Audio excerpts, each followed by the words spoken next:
Botticelli was perhaps the greatest humanist painter of the early Renaissance. Yet much of his life and influences remain a mystery to us today. His paintings represent the pinnacle of the cultural flourishing of the Medici's Florence, a prosperous society that encouraged the progress of art, philosophy, and literature. Throughout his long career, he was commissioned to paint many different subjects. But at the heart of his work, he always strove towards beauty and virtue, the qualities represented by the goddess Venus, who is the subject of many of his most famous paintings.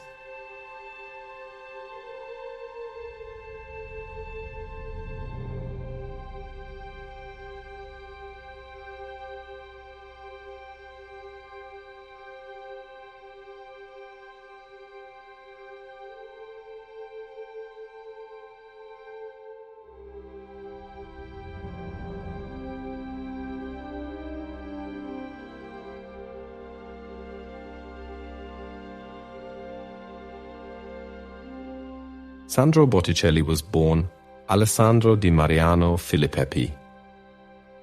His date of birth is not certain, but his father, who worked as a tanner, submitted tax returns that claimed Botticelli was 2 years old in 1447 and 13 years old in 1458.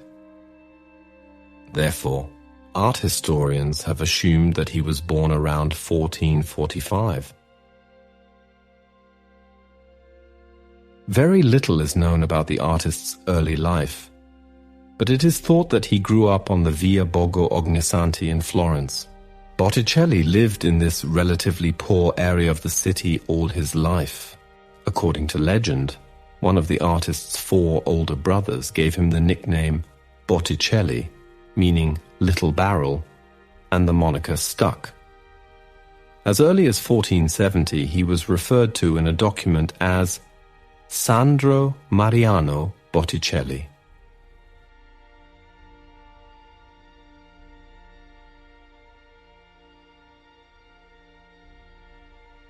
According to art historian Giorgio Vasari, in his influential book Lives of the Artists, published in 1550, Botticelli entered the workshop of Fra Filippo Lippi at 1406 at 1459, towards the end of the 1450s. Lippi is known for his simple and beautiful paintings, especially of the Madonna and Child. His clarity of line and use of the female figure had a significant influence on Botticelli's style, particularly in the early paintings such as Madonna of the Eucharist, 1472. The lineage can be seen in Lippi's frescoes in the Cathedral of Prato, just outside Florence. Although there is no documentary evidence, Lippi's significant stylistic influence suggests that Botticelli may well have been an apprentice in his studio. It was common at the time for apprentices to begin at the age of 13 or earlier, so it is likely that Botticelli began his artistic education early. Lippi enjoyed the patronage of the powerful Medici family, and Botticelli soon began to benefit from this connection as well. Records show that the family moved around the corner to the Via Nuova in 1464, where they made a connection with the wealthy Vespucci family, including Amerigo Vespucci, the explorer and voyager after whom the Americas were named. A legend began circulating in the 19th century that Botticelli used Amerigo's beautiful cousin-in-law Simonetta as the model for many of his famous paintings. However, although it makes for an enticing story, the truth is, it is unlikely to be the case, as Simonetta was already dead by the time Botticelli began painting them.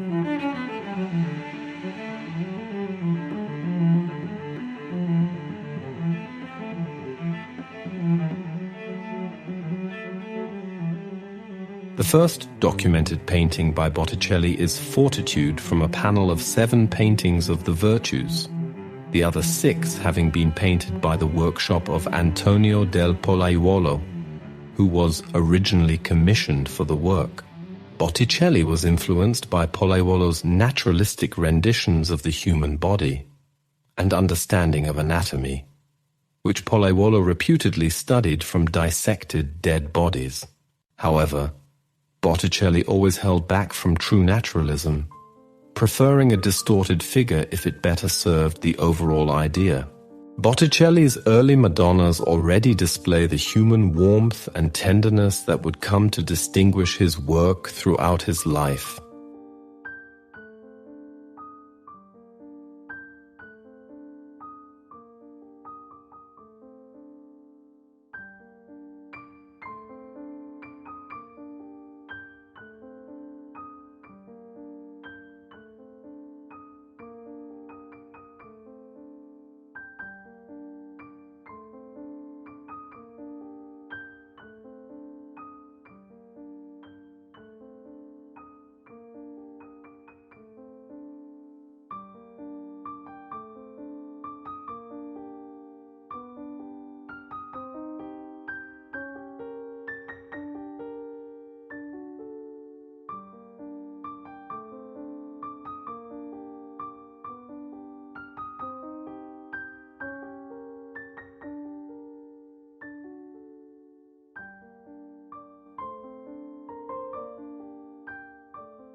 This painting belongs to Sandro Botticelli's earliest formative years, executed around 1465–1467, when he was still apprenticed to the Florentine master Fra Filippo Lippi and likely involved in the fresco cycle at Prato.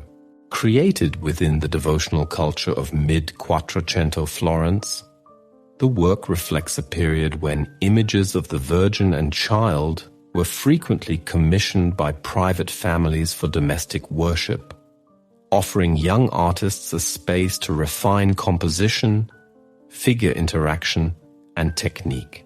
The painting later entered the collection of Cardinal Joseph Fesch in Rome before being bequeathed to the city of Ajaccio in 1839. The work stands firmly within the artistic orbit of Fra Filippo Lippi, particularly recalling the compositional attitude of the Lippina from around 1465. Yet Botticelli does not merely imitate his master. While the lyrical grace and delicate physiognomies remain Lippesque, the standing posture of the Virgin and the pallor of the flesh tones suggest an early phase in Botticelli's independent development, marked by experimentation rather than mastery.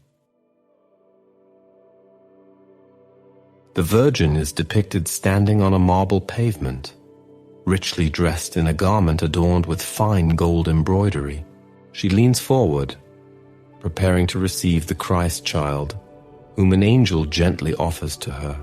The angel's role is not narrative or dramatic, but functional and symbolic, mediating the transfer of the child and stabilizing the composition.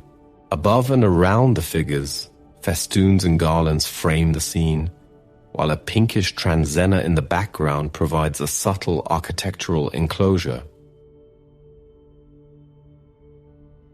The gestures articulate a restrained yet meaningful exchange.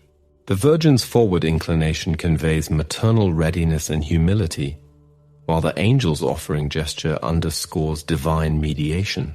The garlands function as both decorative and symbolic elements, enclosing the sacred figures within a devotional boundary and evoking themes of purity and divine grace, without overwhelming the central interaction. Technically, the painting reveals Botticelli's inexperience. Perspective is not fully mastered. The marble pavement tilts toward the viewer, creating a sense of instability, and the spatial positioning of figures within depth remains uncertain. The rendering of the garland lacks structural clarity, and volumetric coherence is uneven. Yet these shortcomings coexist with notable strengths, including supple contour lines, softly associated colors, and an emerging emphasis on drawing as the primary expressive force. Despite its technical limitations, the work already announces Botticelli's artistic temperament. One observes a clear preference for elegant physiognomies, idealized beauty, and the emotional warmth of sacred figures set against restrained backgrounds. This early panel thus marks a crucial moment in Botticelli's development, where Lippesque inheritance begins to give way to a distinctive sensibility grounded in line, grace, and human presence elements that would later define his mature style.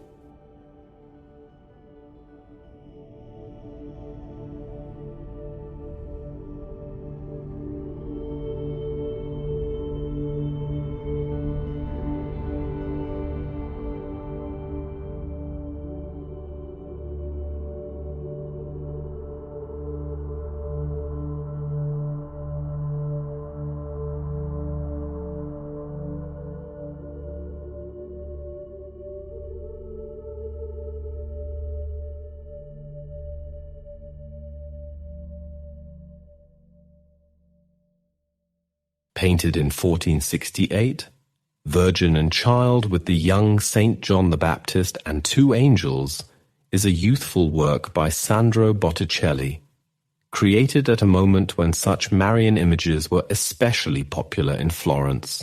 This type of devotional composition, intended for private contemplation or religious institutions, was widely repeated in relief sculpture and panel painting.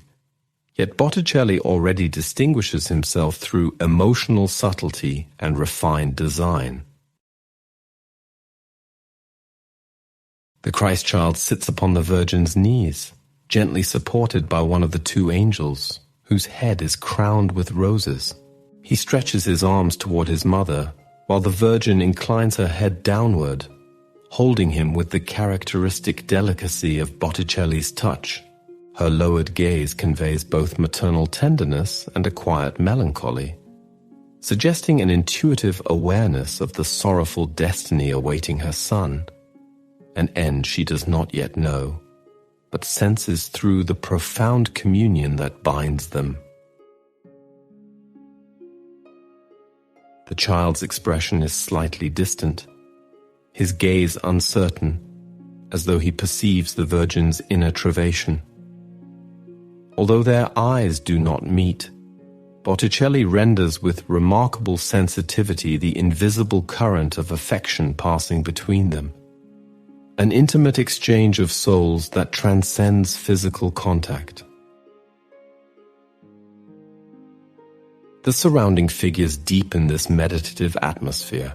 The angel crowned with roses gazes upon the Virgin with reverence and admiration, lips gently parted, while the second angel, positioned just to Mary's right and shown in three-quarter view, turns outward to observe the viewer directly.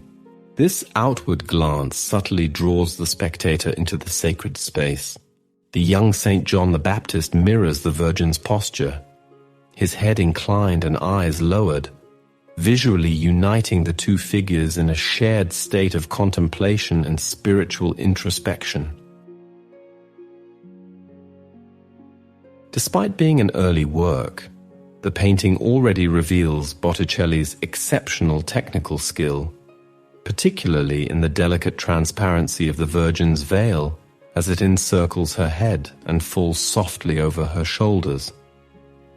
Line, contour, and gentle color harmonies dominate the composition, creating an atmosphere of sweetness, intimacy, and quiet devotion.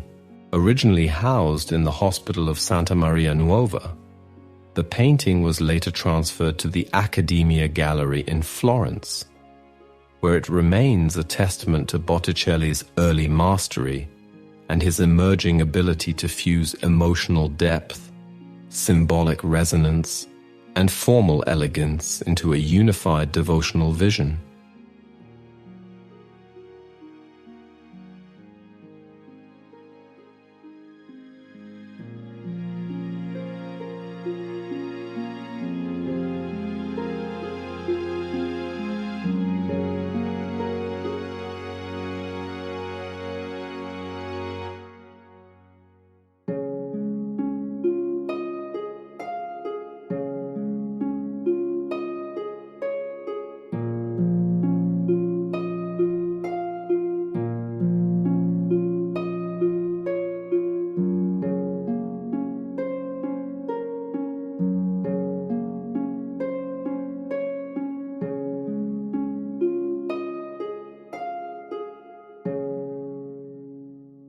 The Madonna della Loggia, dated to around 1467, belongs to the earliest phase of Sandro Botticelli's independent career, when he was still working under the strong stylistic influence of Fra Filippo Lippi. During this period, images of the Virgin and Child were especially popular in Florence, commissioned for both private devotion and semi-public spaces. Botticelli adopts a familiar devotional formula, yet already begins to assert a more refined sense of linear clarity, emotional restraint, and compositional balance that would later define his mature style. The scene is set within a shallow loggia, a restrained architectural space that frames the figures while opening outward onto a distant landscape. The Virgin Mary is seated frontally, monumental yet gentle, wearing a deep blue mantle over a vivid red dress colors traditionally associated with purity, love, and sacrifice. The architectural setting, rendered in warm brown and cream tones, creates a calm, stable enclosure, while the open background reveals a soft green countryside with a winding road that gradually disappears into the distance, subtly suggesting both spiritual journey and worldly continuity. The Christ child is not seated upright but stands to the Virgin's left, leaning toward her and stretching his arms around her neck in an intimate, affectionate gesture. This movement introduces a quiet dynamism into the composition. Botticelli emphasizes the physical bond between mother and child. Mary inclines her head slightly toward him, her expression serene and inward-looking, as if absorbed in contemplation. Their bodies form a gentle diagonal that softens the frontal rigidity of the setting and enhances the sense of maternal closeness. Light is handled delicately, modeling the figures without dramatic contrast. The flesh tones are pale and smooth, characteristic of Botticelli's early tempera technique, while the halos, subtle yet luminous, reinforce the sacred nature of the figures without overpowering their humanity. The translucence of the Virgin's veil and the careful articulation of drapery folds reveal Botticelli's growing mastery of line and surface, already favoring elegance and rhythm over strict naturalism. Beyond its devotional function, the painting reflects Botticelli's early exploration of emotional communication through gesture and pose rather than overt narrative action. The child's embrace conveys vulnerability and dependence, while the Virgin's composed stillness suggests quiet foreknowledge and spiritual gravity. The distant landscape, calm and orderly, echoes this emotional tone, reinforcing the harmony between human tenderness and divine purpose. Art historians regard the Madonna della Loggia as a key early work that marks Botticelli's transition from pupil to independent master. While indebted to Fra Filippo Lippi in its softness and grace, the painting already reveals Botticelli's distinctive voice, a preference for linear elegance, psychological subtlety, and an intimate, introspective vision of sacred subjects. It stands as an early but confident statement of the poetic sensibility that would later place Botticelli among the most singular figures of the Florentine Renaissance.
In the late 1460s, Botticelli is also thought to have been active in Andrea del Verrocchio's workshop, better known today for his sculpture than his painting, and the influence is evident in the sculptural contours of Botticelli's figures. By 1470, Botticelli had moved back into his family's home on Via Nuova and set up his workshop there. Botticelli's unique style made it easy for his workshop to copy or finish works that he started. So there are many paintings where it is hard to establish the artist's distinct hand amongst those of his apprentices.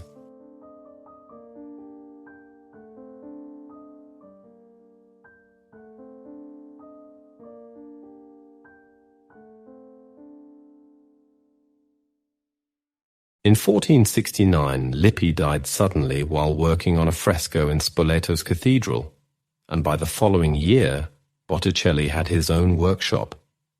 From this early date, his work was characterized by a conception of the figure as if seen in low relief, drawn with clear contours and minimizing strong contrasts of light and shadow, indicating fully modeled forms. Portrait of a Young Man, completed around the time of the setting up of Botticelli's first workshop, was produced in the medium of tempera on panel and is now housed in the Palazzo Pitti, Florence. The portrait presents the bold, almost arrogant portrayal of a male adolescent who guardedly seems to peer down at us. Apart from his elaborate headpiece, we are given minimal detail as to the subject's social class. There are scant tokens of upper-class wealth and no background props or settings to give a hint as to his status. The portrait indicates one of the artist's principal features throughout his oeuvre, his interest in the human form alone, while setting and clothing are subordinate. A hallmark of Botticelli's style throughout his career would be the personal and sensitive expression he would imbue in his subjects' faces. Often his sitters present a melancholic, musing expression, giving an intelligent or even haughty appearance, as in the following example. Portrait of a Young Man has been variously attributed to different painters over the years, though it has now been almost unanimously confirmed as a Botticelli work. It is also notable for being one of the first recorded three-quarter portraits in Western European art.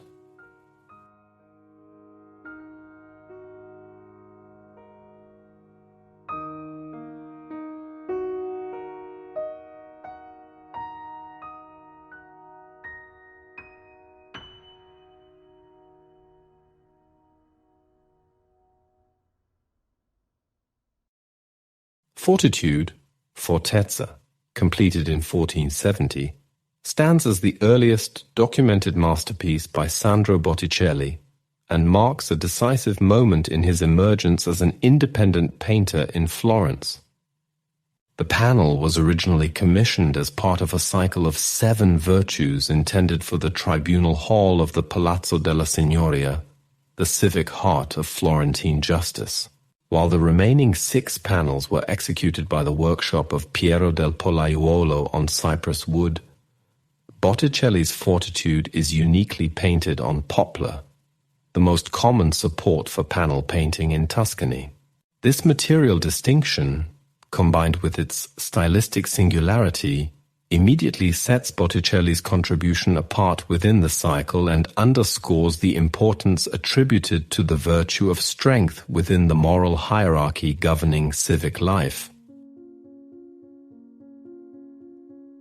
The painting was executed in tempera on panel, a medium requiring meticulous layering of pigment bound with egg yolk, lightly thinned with water or acetic acid, and applied over a gesso ground.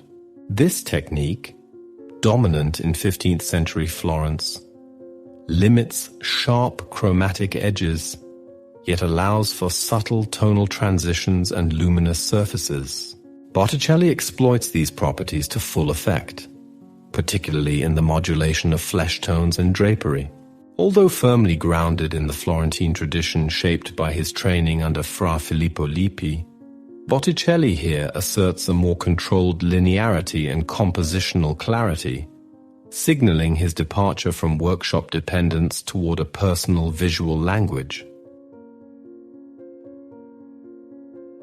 At first glance, the viewer's attention is drawn to the most illuminated element of the composition, the face of Fortitude. She is centrally positioned, pushed forward toward the picture plane and sharply lit against a darker architectural setting. Her downward and averted gaze conveys an expression that appears passive, even withdrawn, a characteristic feature of Botticelli's female figures. This apparent contradiction between demeanor and subject matter is deliberate, as the painting was originally intended to be hung high on the wall, above eye level. Her gaze would have been perceived as overseeing both the other virtues and the viewers below. Fortitude thus becomes the foundational virtue upon which all others depend. Without strength, moral action cannot be sustained. The most visually striking element of the work is the deep red robe draped elegantly over Fortitude's shoulder and across her lap. In tempera, red pigments acquire a soft translucency rather than the dense opacity typical of oil paint, allowing Botticelli to render flowing folds that appear both delicate and alive. Red, traditionally associated with extremes of emotion, love, anger, violence, and passion, here symbolizes the inner strength required to endure hardship. This softness is sharply contrasted with the cold rigidity of her metallic armor, producing a deliberate tension between femininity and martial vigor. Botticelli rejects any notion that strength is gendered. Instead, Fortitude is presented as regal and refined while simultaneously embodying courage and resilience. The architectural setting and linear perspective further enhance this impression of authority and stability. Fortitude's centralized placement and monumental scale relative to the pictorial space isolate her as the sole focus of contemplation. While her complexion is idealized, Botticelli introduces a subtle yet profoundly human detail, a faint, bluish discoloration beneath her eyes. This almost imperceptible mark suggests fatigue, suffering, or experience with misfortune. In the context of early Italian humanism, such details resonate deeply. Strength is not portrayed as untested perfection, but as endurance shaped through adversity. The allusion to Fortuna, the ancient goddess of fate and chance, further complicates the image. Fortitude emerges not as one who controls destiny, but as one who withstands it. Art historians have long speculated that the figure of Fortitude may be modeled on Lucrezia Donati, a celebrated Florentine noblewoman and object of poetic admiration in Lorenzo de' Medici's circle. Whether or not this identification is accurate, the painting's psychological depth and compositional authority firmly establish Botticelli's early mastery.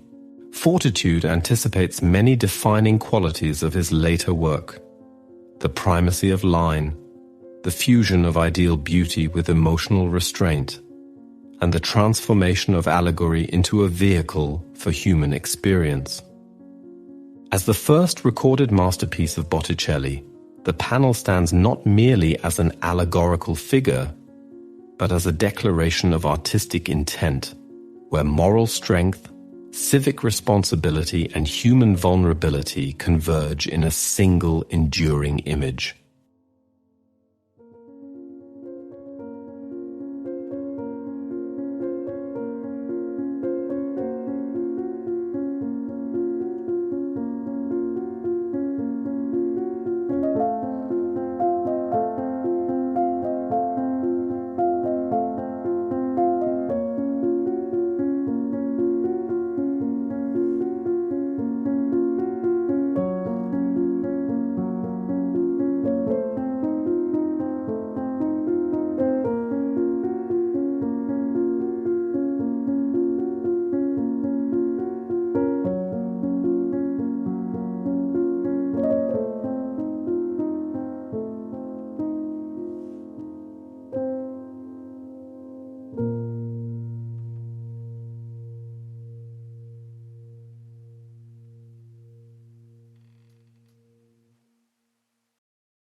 Botticelli's Madonna of the Rose Garden, 1470, exemplifies his early mature style, blending devotional intimacy with emerging symbolic and moral complexity.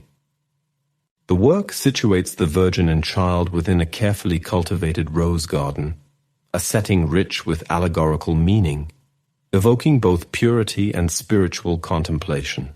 The painting reflects Botticelli's growing interest in integrating narrative, symbolism, and psychological presence, a hallmark of his 1470-1478 period, during which early notions of spiritual reform inspired by Savonarola begin to subtly emerge.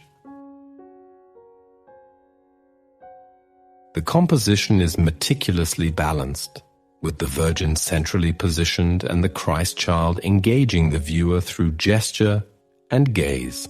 Botticelli arranges the surrounding roses and figures to guide the eye gently toward the focal point, creating a harmonious triangular structure.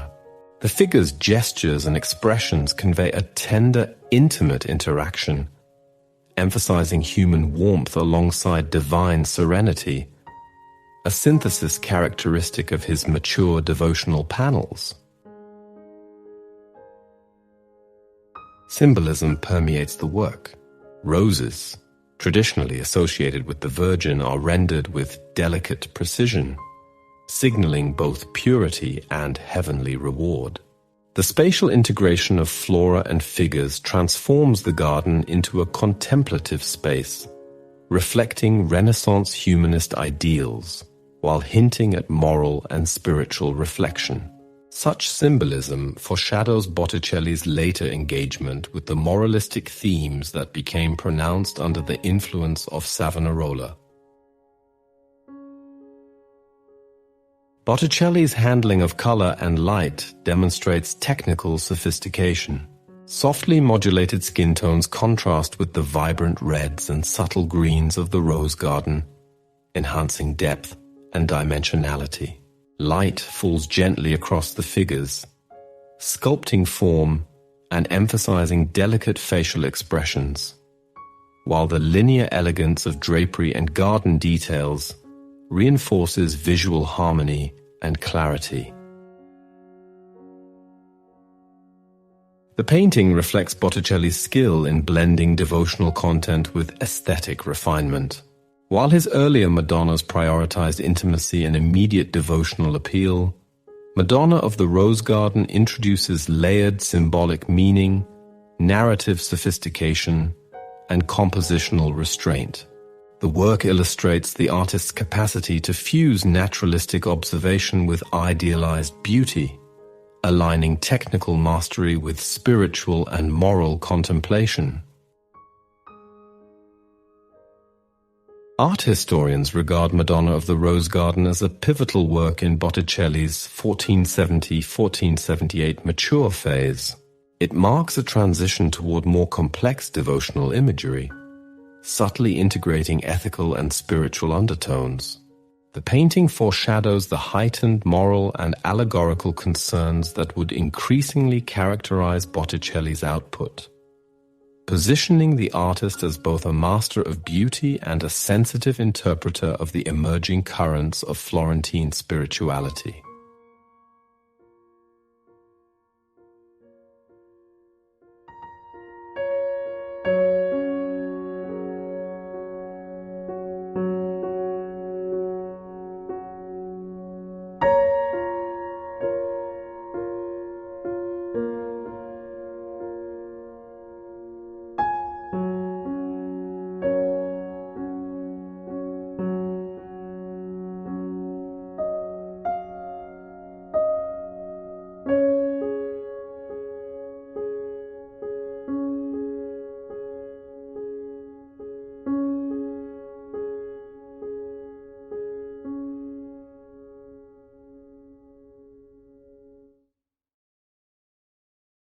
Madonna and Child with Six Saints, commonly known as the Sant'Ambrogio altarpiece, was completed around 1470 and marks a significant early milestone in Sandro Botticelli's career.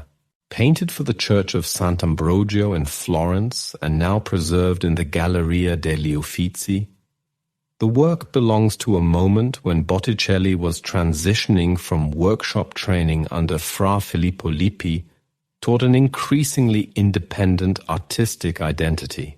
The altarpiece reflects the devotional culture of early Renaissance Florence, where large-scale sacred images served both liturgical purposes and civic representation, particularly for powerful families closely tied to religious institutions. The painting exemplifies the Sacra Conversazione format, a compositional type that had become increasingly prevalent in Florentine art during the mid-15th century. In this arrangement, the Virgin and Child are enthroned at the center and surrounded by saints who share a unified pictorial space rather than being separated into individual compartments. Botticelli's approach demonstrates his awareness of contemporary developments in religious painting, while still revealing strong stylistic ties to his Lippesque inheritance, especially in the lyrical handling of figures and the gentle emotional resonance that permeates the scene. Formally, the Virgin is enthroned frontally, holding the Christ child with calm authority, establishing a stable vertical axis around which the composition unfolds. The saints Mary Magdalene, John the Baptist, Francis of Assisi, Catherine of Alexandria, and the kneeling figures of Cosmas and Damien are arranged symmetrically yet naturally, creating a sense of ordered harmony rather than rigid hierarchy. The kneeling saints at the foreground introduce spatial depth while also reinforcing devotional immediacy. Botticelli's linear clarity, elegant contours, and restrained modeling emphasize idealized form over strict naturalism, while the balanced distribution of color and gesture sustains compositional unity. Iconographically, the choice of saints carries both theological and political significance. Cosmas and Damien, the patron saints of the Medici family, occupy a privileged position in the composition, kneeling in reverence before the Madonna and Child.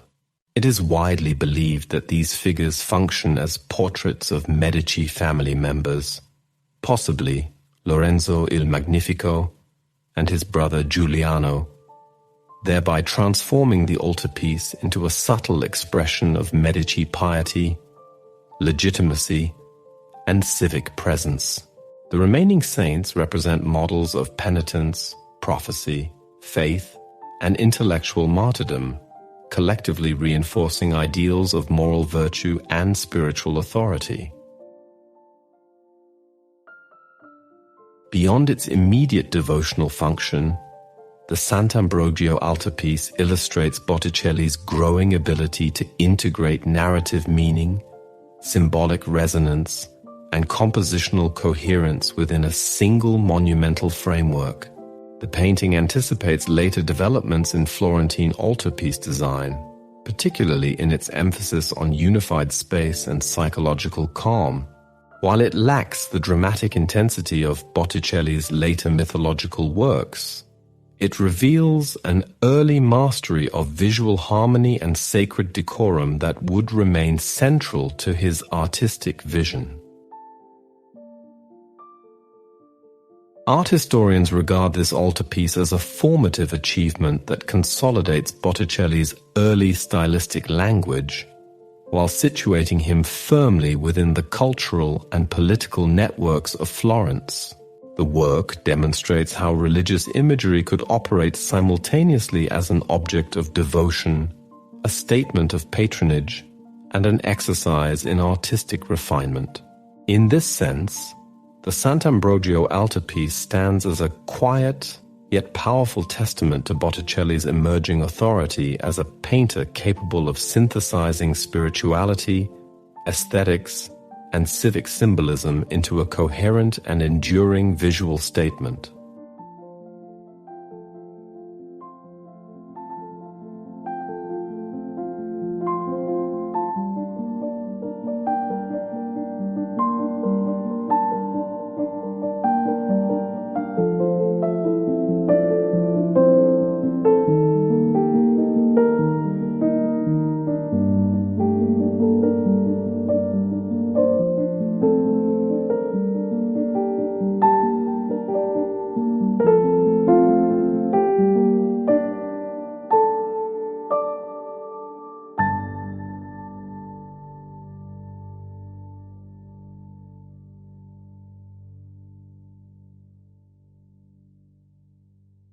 Virgin and Child with an Angel, also known as Our Lady of the Eucharist, Madonna dell'Eucaristia, is a tempera on wood panel painted by Sandro Botticelli around 1470, during a formative phase of his career marked by sustained engagement with Marian imagery.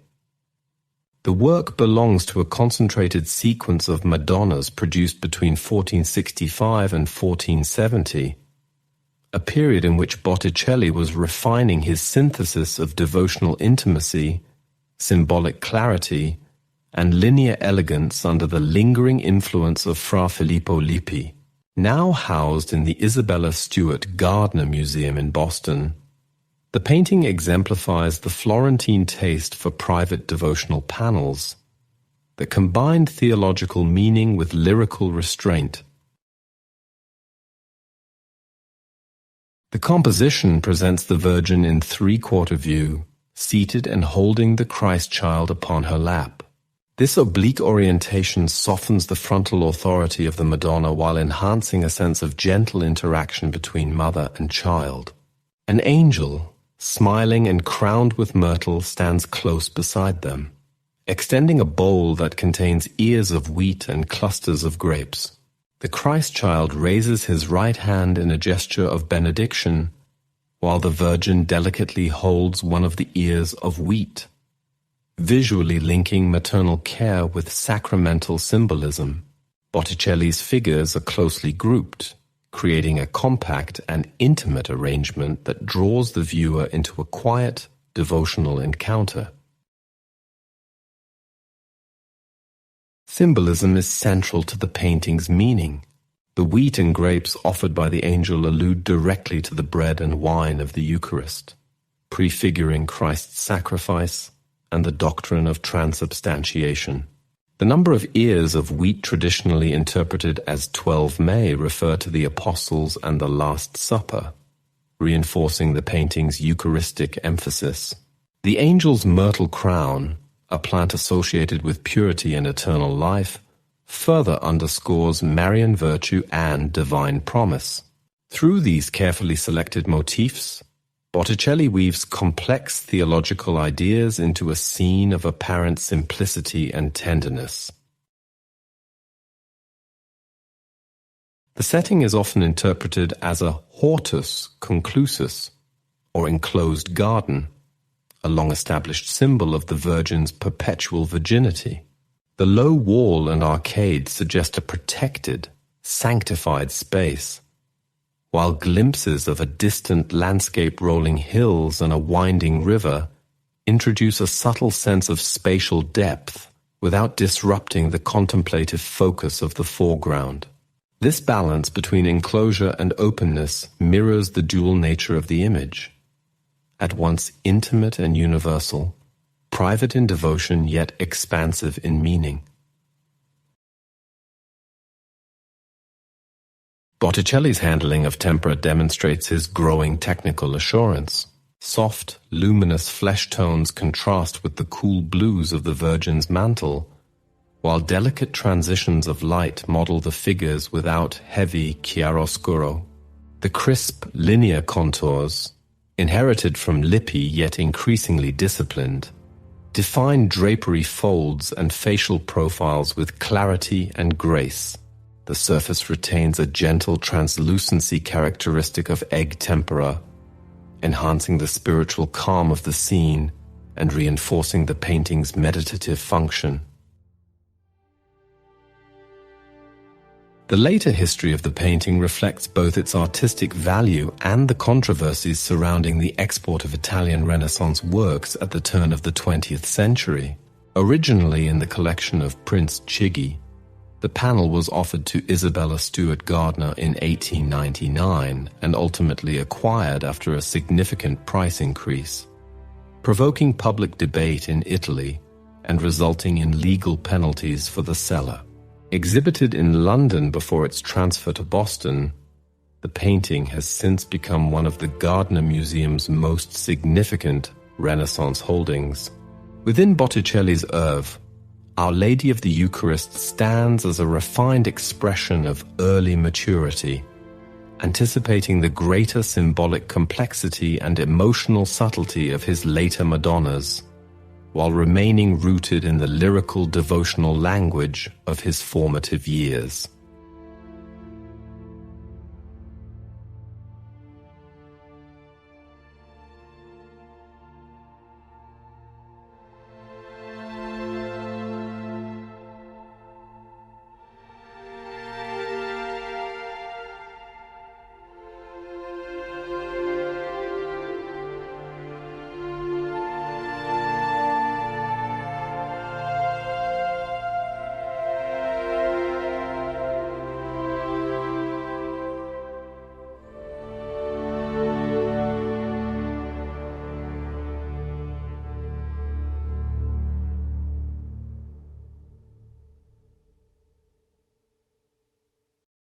Botticelli's The Discovery of the Body of Holofernes depicts a tense and dramatic moment from the apocryphal Book of Judith, capturing the officers' shock as they uncover the dead general in his tent. The small format tempera panel frames the action tightly, emphasizing the central body of Holofernes while surrounding figures react with a range of emotions, from dread to bewilderment. The confined composition heightens the immediacy of the scene, drawing the viewer into the discovery as though witnessing it firsthand. The spatial arrangement demonstrates Botticelli's early mastery of perspective and form. Figures are layered in depth, one behind another, reminiscent of classical reliefs, creating a sense of volume and realism within the restricted tent setting. The officer's gestures and postures guide the viewer's eye toward Holofernes' body, which occupies the foreground and serves as the visual and narrative focus of the panel.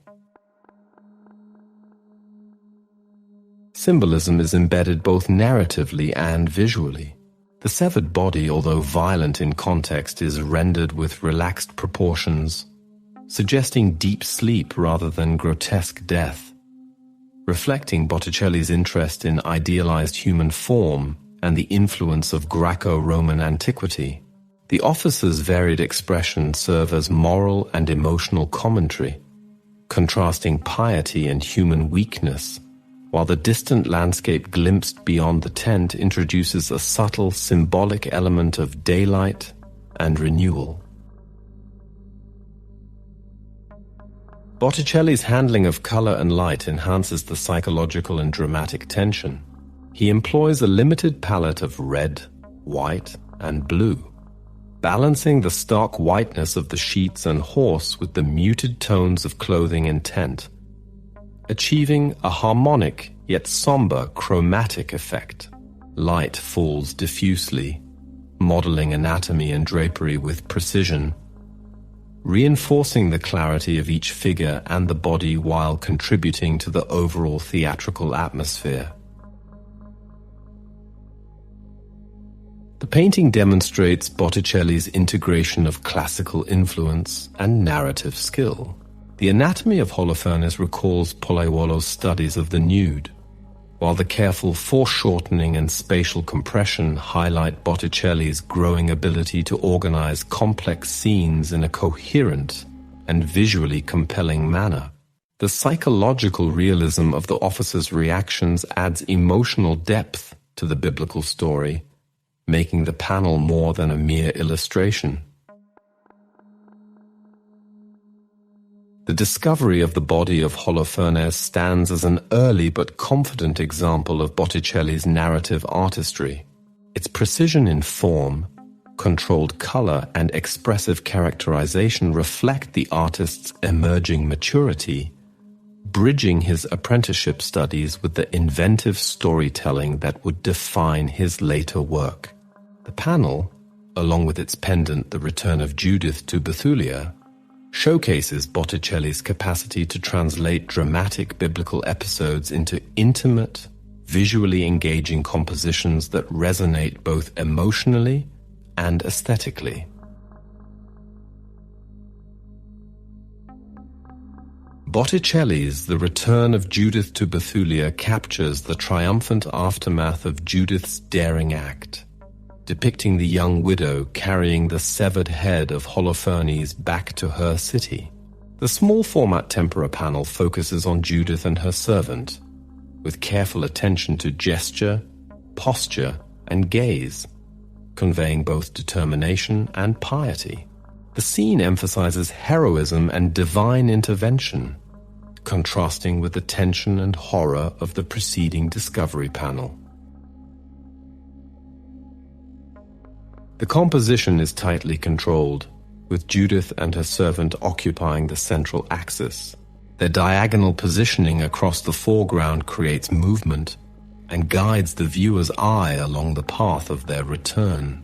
Botticelli arranges secondary figures and background architecture to frame the protagonists without distracting from the narrative focus, maintaining a clear visual hierarchy and compositional balance. Symbolism is evident throughout the scene. The severed head of Holofernes functions as a moral and theological emblem, signifying the triumph of virtue and divine justice over tyranny.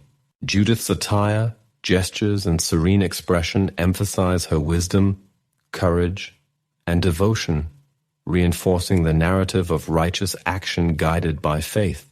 The servant's presence underlines loyalty and support, amplifying the human dimension of the heroic act. Botticelli's palette and handling of light contribute to the psychological and narrative impact. Subdued earth tones and carefully modulated highlights on drapery and flesh create a sense of realism while preserving the clarity of the storytelling. The controlled illumination enhances depth, emphasizes key elements, and heightens the emotional resonance, while the distant landscape glimpsed beyond the city walls provides context and spatial relief. The painting demonstrates Botticelli's skill in integrating classical influence with Renaissance narrative principles. Anatomical precision, foreshortening, and delicate modeling reflect his study of live figures and classical prototypes. The psychological realism of Judith and her servant, combined with the solemnity of the event, exemplifies Botticelli's ability to render complex emotions within compact, intimate compositions. The return of Judith to Bethulia complements its pendant panel, forming a diptych that narratively and visually encapsulates a heroic biblical story. Together, the panels illustrate Botticelli's early mastery of storytelling, compositional clarity, and symbolic depth, marking a significant step in his development as a painter capable of harmonizing narrative drama with aesthetic refinement.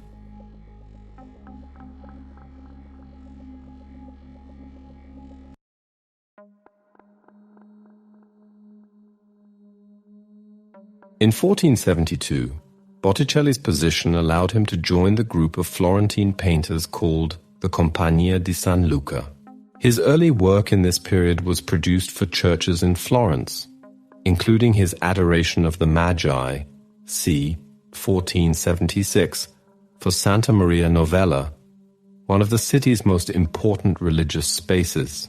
The painting contains portraits of Cosimo de' Medici and his sons Piero and Giovanni, along with other members of the Medici family. In addition to these, the painting is thought to include the only known self-portrait by the artist.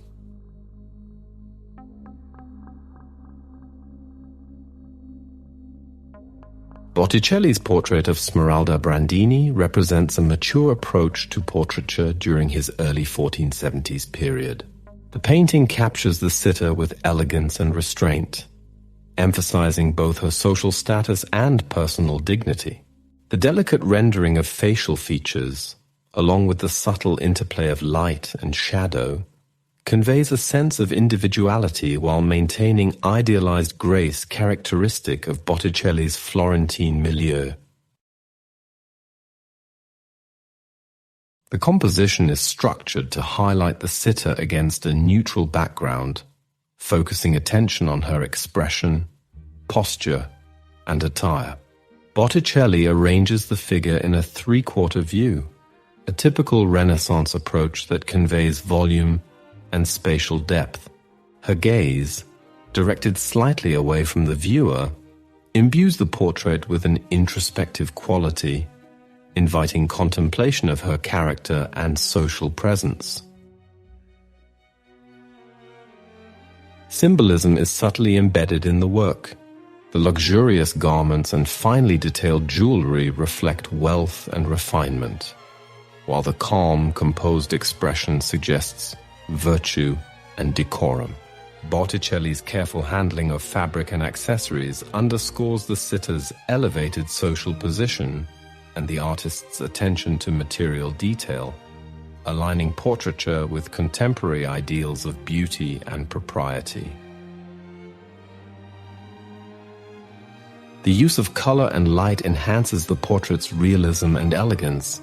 Soft transitions between light and shadow model the contours of the face and hands, giving them a lifelike presence.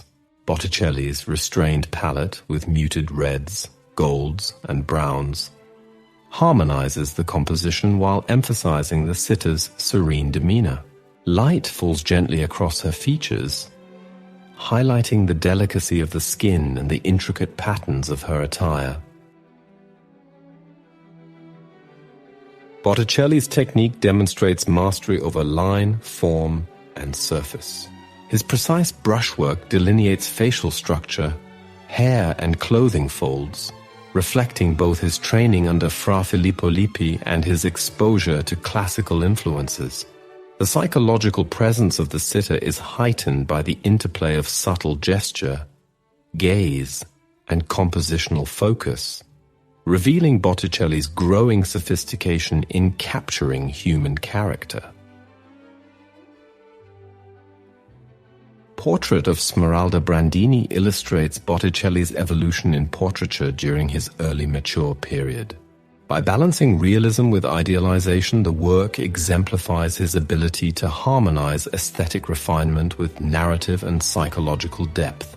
It stands as a key example of his approach to individual characterization, bridging his devotional works with the burgeoning humanist portraiture of late 15th century Florence.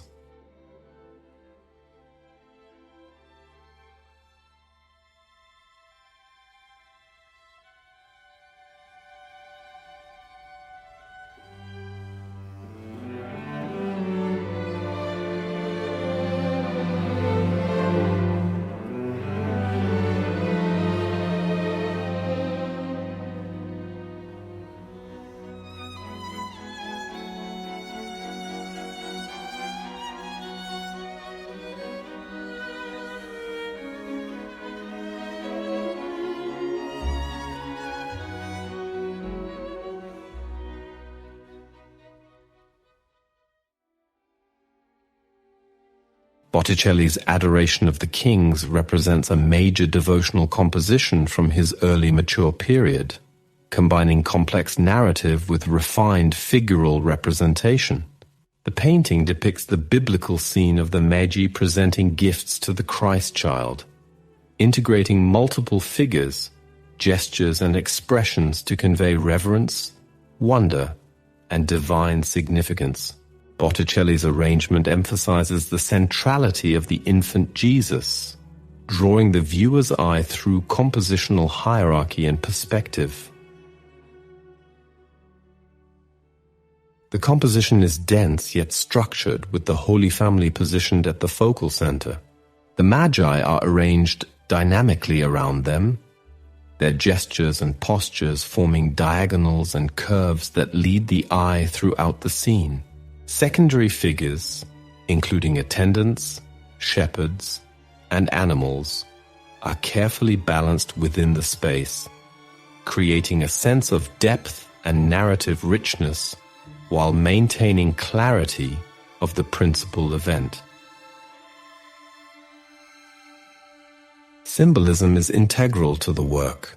The gifts of gold, frankincense, and myrrh signal Christ's kingship, divinity, and eventual passion.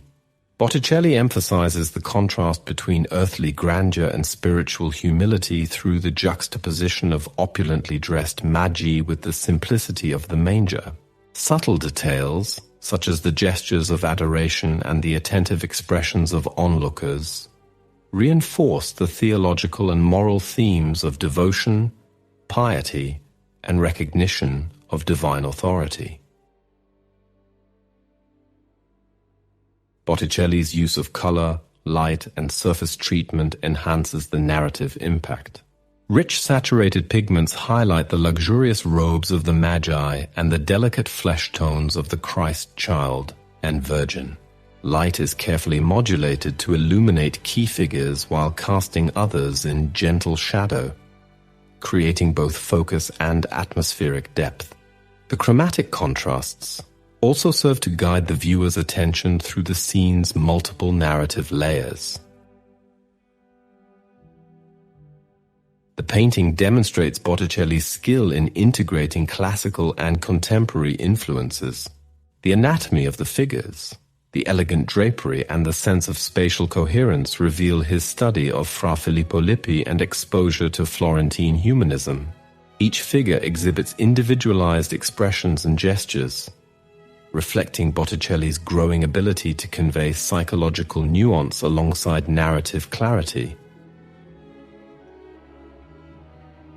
Adoration of the Kings exemplifies Botticelli's early mature style, blending devotional narrative, humanist sensibility, and compositional sophistication.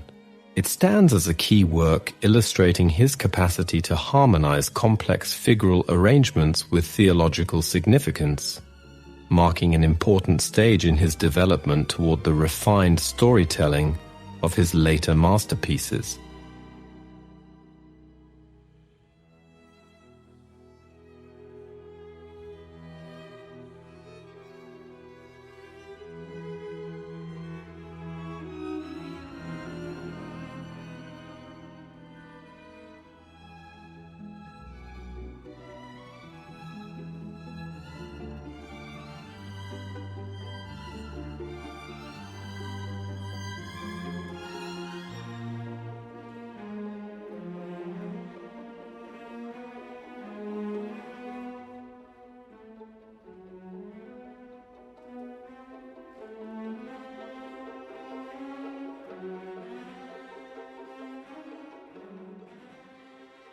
Botticelli's Saint Sebastian is a compelling devotional work that exemplifies his mature handling of human emotion and sacred narrative during the mid-1470s. The painting portrays the saint tied to a tree and pierced by arrows, a common iconography highlighting Sebastian's martyrdom and steadfast faith. Botticelli focuses on the saint's serene expression, conveying spiritual fortitude and the triumph of soul over bodily suffering. The composition centers on the elongated figure of Sebastian, whose upright posture and contrapposto stance create a sense of elegance and poise. The surrounding space is simplified, emphasizing the figure against a neutral or atmospheric background. Botticelli employs subtle foreshortening to give depth to the limbs and body, drawing attention to the tension between the physical agony and the calmness of his gaze. Symbolism is central to the painting's impact. The arrows represent both the instruments of his torture and the trials faced by faithful Christians, while the saint's composed demeanor underscores the triumph of divine grace over human suffering. The placement of Sebastian within the pictorial space encourages contemplation and devotional reflection, transforming the scene into a meditation on courage, endurance, and faith. Botticelli's use of color and light further heightens the emotional resonance. Pale flesh tones contrast with darker, muted backgrounds, allowing the saint's figure to emerge vividly. Gentle illumination across the torso and face creates a luminous quality, enhancing the perception of spiritual purity. Botticelli's refined handling of drapery, straps, and bowing posture adds visual rhythm and texture to the scene. The technical execution reflects Botticelli's mastery of line, form, and anatomical accuracy. The saint's musculature and gestures are carefully observed, echoing the influence of his training under Fra Filippo Lippi and his engagement with classical prototypes. Every element is composed to balance naturalism with idealization, reinforcing both aesthetic beauty and moral exemplarity. Saint Sebastian stands as a testament to Botticelli's ability to fuse humanist sensibilities with devotional intensity.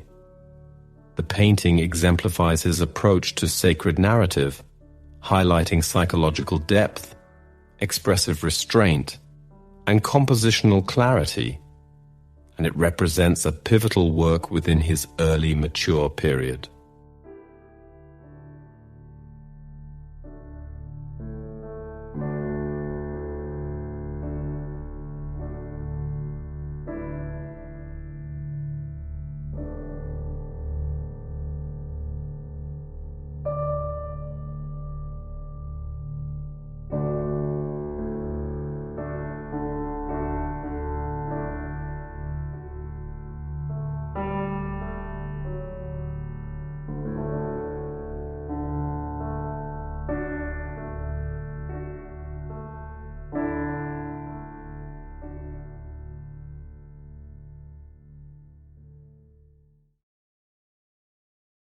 Botticelli's portrait of a man with a medal of Cosimo the Elder presents a young man holding a medal stamped with the profile of Cosimo de' Medici, seated against a soft landscape background. The painting is an intimate yet formally structured portrait where the figure's direct gaze engages the viewer and establishes a subtle dialogue between subject, artist, and observer.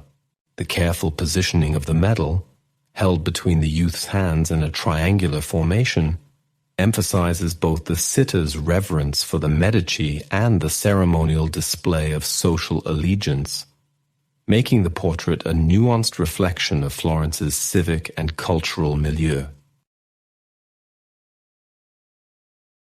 The composition is geometrically balanced. The triangular hands and centrally placed medal guide the eye naturally to the focal point, while the soft rolling landscape in the background provides atmospheric depth without distracting from the sitter. Botticelli's attention to symmetry and proportion underscores his mastery of line and form, a skill refined during his apprenticeship with Fra Filippo Lippi. The pose conveys dignity and poise, with subtle gestures enhancing the psychological presence of the young man.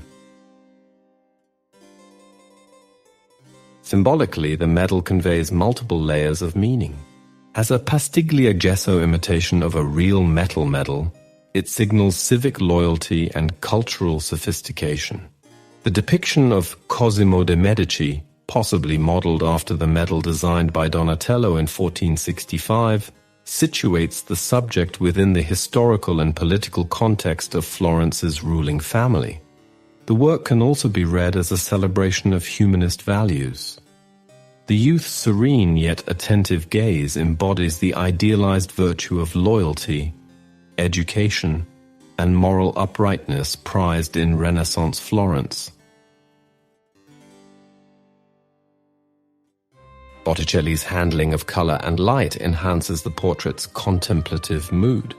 The palette is restrained and harmonious, focusing on earthy and flesh tones punctuated by gilded highlights on the medal.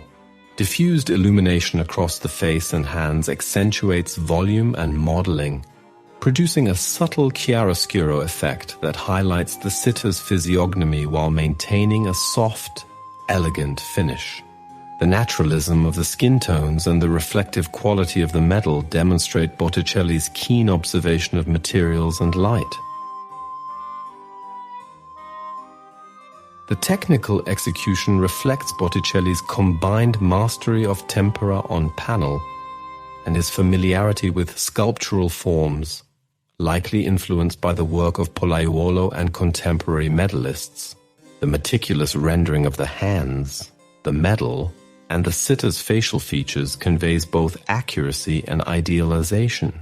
Despite scholarly debate over the identity of the subject ranging from a Medici follower, a member of the Popolani cadet branch, to Botticelli's own brother Antonio, the portrait's compositional clarity and symbolic depth remain compelling.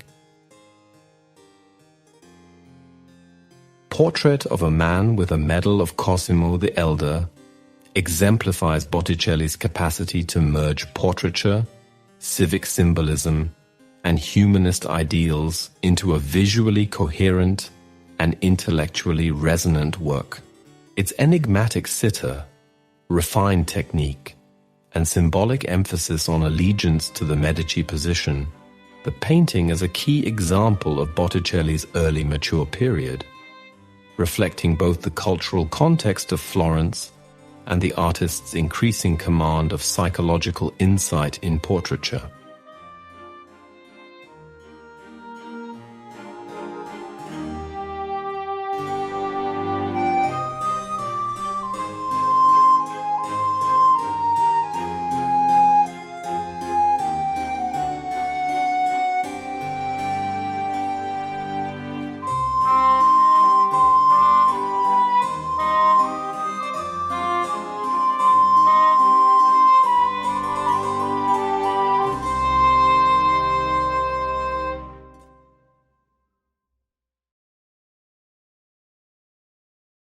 Botticelli's adoration of the Magi depicts the biblical episode of the three kings presenting gifts to the newborn Christ, with the Virgin Mary and Saint Joseph at the center. The composition is an elaborate narrative where multiple figures interact in a dynamic, yet ordered spatial arrangement. Botticelli situates the Holy Family upon classical ruins, referencing Greco-Roman architecture, while surrounding them with an array of richly dressed attendants, exotic textiles, and symbolic objects that convey the opulence and cosmopolitan culture of Florence in the late 15th century. The painting exhibits Botticelli's mastery of compositional complexity. Figures are arranged in a pyramidal formation, with the Christ child as the focal point, and the gaze of the onlookers guiding the viewer's eye across the scene. The three Magi are depicted in elaborate robes, each representing different ages and regions of the known world, reflecting the Renaissance interest in geography, cultural diversity, and the symbolic concept of the other. The subtle inclusion of luxury objects, such as Asian-inspired textiles and gold vessels, underscores both the wealth of the patron and the Medici influence on Florentine artistic culture. Symbolism is multi-layered. The Star of Bethlehem, shining above the Virgin and Child, signifies divine revelation, while the ruins evoke the transition from pagan antiquity to the Christian era. Botticelli incorporates portraits of contemporary Florentines, including members of the Medici family and the patron Gaspara di Zanobi dell'Ama, blending sacred narrative with civic and familial identity. The figures of Cosimo de' Medici, his sons Piero and Giovanni, and grandsons Lorenzo and Giuliano are subtly interwoven into the scene, emphasizing both the political and spiritual authority of the Medici in Florentine society. Botticelli's handling of color and light enhances the painting's narrative clarity and dramatic impact. Reds and golds dominate the palette, creating visual warmth and richness, while careful modeling produces three-dimensional solidity in the figures. The interplay of illumination, possibly intended for candlelit viewing, imbues the painting with a luminous, reverential atmosphere. The artist's meticulous rendering of gestures, textiles, and facial expressions demonstrates his attention to humanistic detail and psychological subtlety, reflecting his engagement with contemporary Flemish influences. The technical execution reveals Botticelli's command of tempera on panel and his integration of diverse stylistic influences. The finely detailed draperies, precise linear contours, and careful perspective contribute to a harmonious visual rhythm, balancing narrative density with compositional order. The artist's inclusion of multiple portrait types, full face, profile, and three-quarter views demonstrates his growing expertise in capturing individuality within a complex crowd scene. Adoration of the Magi exemplifies Botticelli's mature approach to religious narrative, humanist portraiture, and civic symbolism. By intertwining sacred themes with contemporary Florentine society, luxurious exotic references, and subtle Medici imagery, Botticelli transforms a conventional biblical subject into a richly layered and culturally resonant masterpiece. The work marks a pivotal moment in his career, solidifying his reputation as a leading artist of Florence and showcasing his ability to merge devotional, political, and aesthetic concerns within a single composition.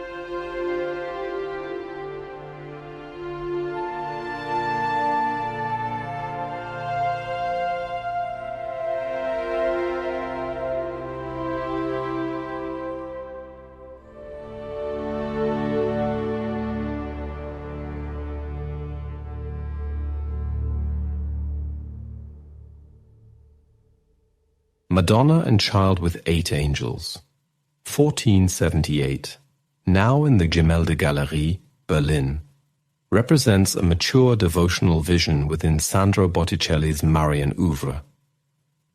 Executed in tempera on panel, the painting adopts a circular format, a choice that is both formally distinctive and symbolically charged, reinforcing ideas of perfection, eternity, and divine completeness. At the center of the composition, the Virgin Mary is enthroned, holding the infant Christ securely in her arms. Her gaze drifts away from the viewer toward the right, directed into an undefined space, conveying an inward, contemplative detachment rather than direct engagement. By contrast, the Christ child fixes his eyes firmly upon the viewer, establishing an immediate spiritual connection. With a gentle, almost playful gesture, the child touches and toys with the Virgin's delicate veil, introducing a note of tender intimacy within the hieratic structure of the image. Mary's identity as the Mother of God is underscored through chromatic symbolism. The deep blue of her mantle and the rich red of her dress are visually unified with the radiant nimbus above her head. Directly above this halo, the heavens open, revealing 2 joined hands lowering an ornate golden crown suspended in the act of coronation.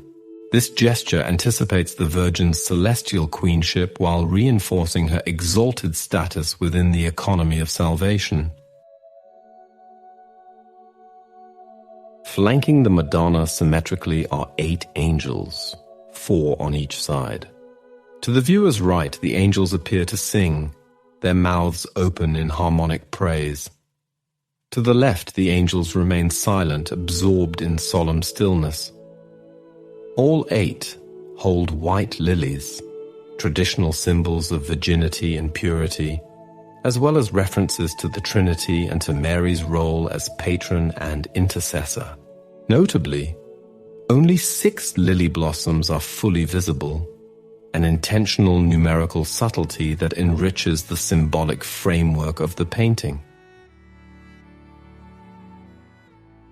Numerology plays a central role in the work's theological structure. In medieval Christian symbolism, the number 8 signifies spiritual rebirth, baptism, resurrection, and the promise of a new beginning, associated with the 8th day beyond earthly time. The number 6, represented by the visible lily heads, recalls the 6 days of creation, anchoring the image within the temporal order of the world. The division of angels into groups of 4 further introduces the symbolism of earthly existence. 4 elements, 4 seasons, and 4 temperaments. At the same time, 4 is the number of the cross, invoking suffering and death in contrast to the divine perfection associated with 3. The circular format of the panel reinforces these layered meanings. As a symbol of infinity and wholeness, the tondo encloses the Virgin, Child, and angels within an unbroken continuum of divine order. Botticelli thus unites geometry, color, gesture, and number into a coherent devotional image that transcends narrative description, offering instead a contemplative meditation on purity, sacrifice, renewal, and eternal life.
Botticelli's Madonna of the book presents a serene and intimate scene in which the Virgin Mary sits beside a window, absorbed in reading a book of hours, while the Christ child mirrors her gestures, his gaze fixed tenderly upon her. The compositional focus on the interaction between mother and child conveys both devotion and emotional subtlety, with hands echoing a gesture of blessing that links them physically and spiritually. The small scale of the panel, 1480-1481, emphasizes private contemplation rather than grand public display, reflecting the personal devotional function of the work. The painting demonstrates Botticelli's mature poetic style, characterized by delicate linearity and refined balance. Objects such as a maiolica bowl of fruits and a set of boxes are rendered with meticulous attention, transforming everyday items into a quasi-still life imbued with symbolic resonance.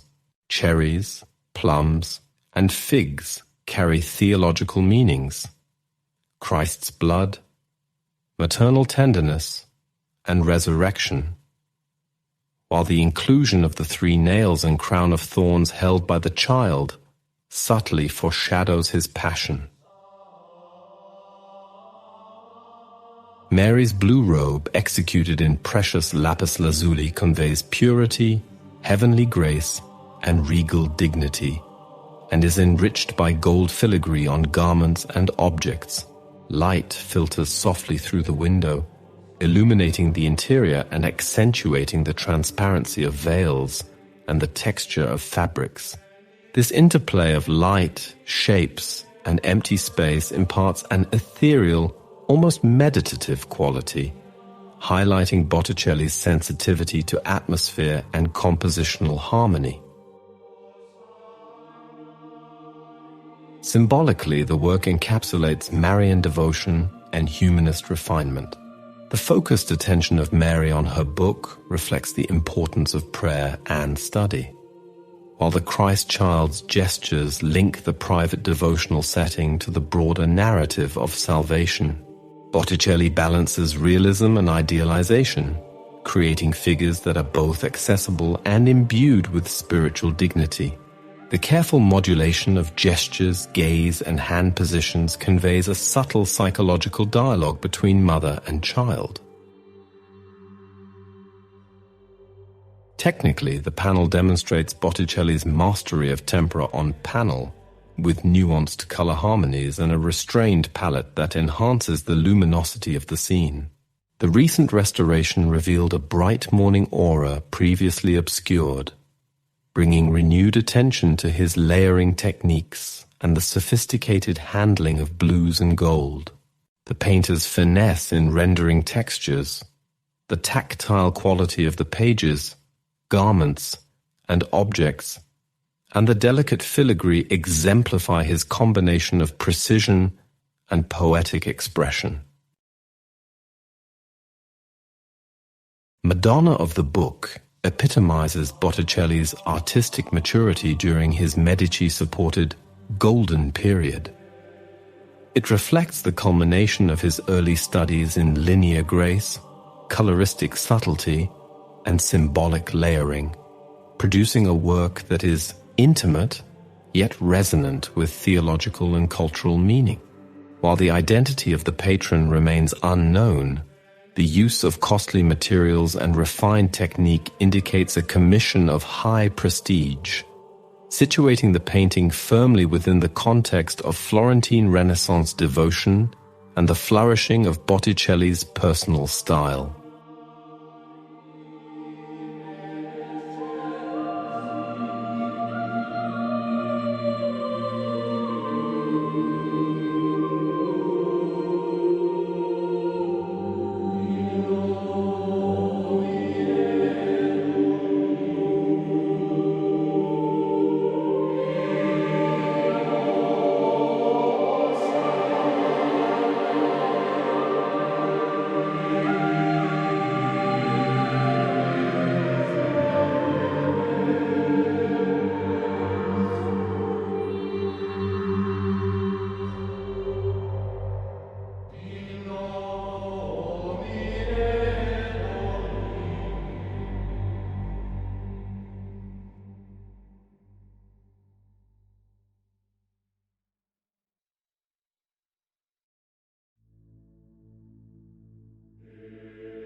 As well as the more famous works, his workshop during this period was the most popular supplier of Madonnas to private and public patrons in Florence, and Botticelli soon became so well known that in 1481 Pope Sixtus IV asked Botticelli to oversee the decoration of the recently completed Sistine Chapel in the Vatican. For this project, Botticelli created a series of frescoes, often overlooked by visitors whose eyes are drawn straight to Michelangelo's famous ceiling. Giorgio Vasari notes that, having therefore acquired still greater fame and reputation among the great number of competitors who worked with him, both Florentines and men of other cities, he received from the Pope a good sum of money, the whole of which he consumed and squandered in a moment during his residence in Rome, where he lived in haphazard fashion, as was his wont.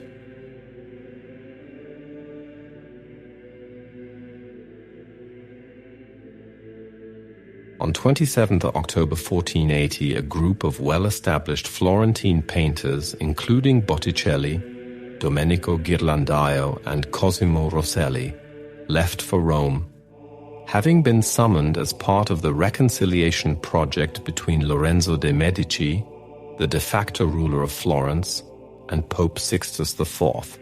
The Florentines started to work in the Sistine Chapel as early as the spring of 1481, along with Pietro Perugino, who was already working there.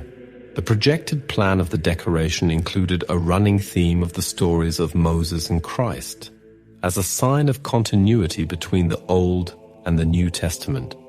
The series was to cover the divine law of the tables and the message of Jesus, who in turn chose Peter, the first bishop of Rome, as his successor, finally resulting in legitimizing the latter's successors, the popes of Rome.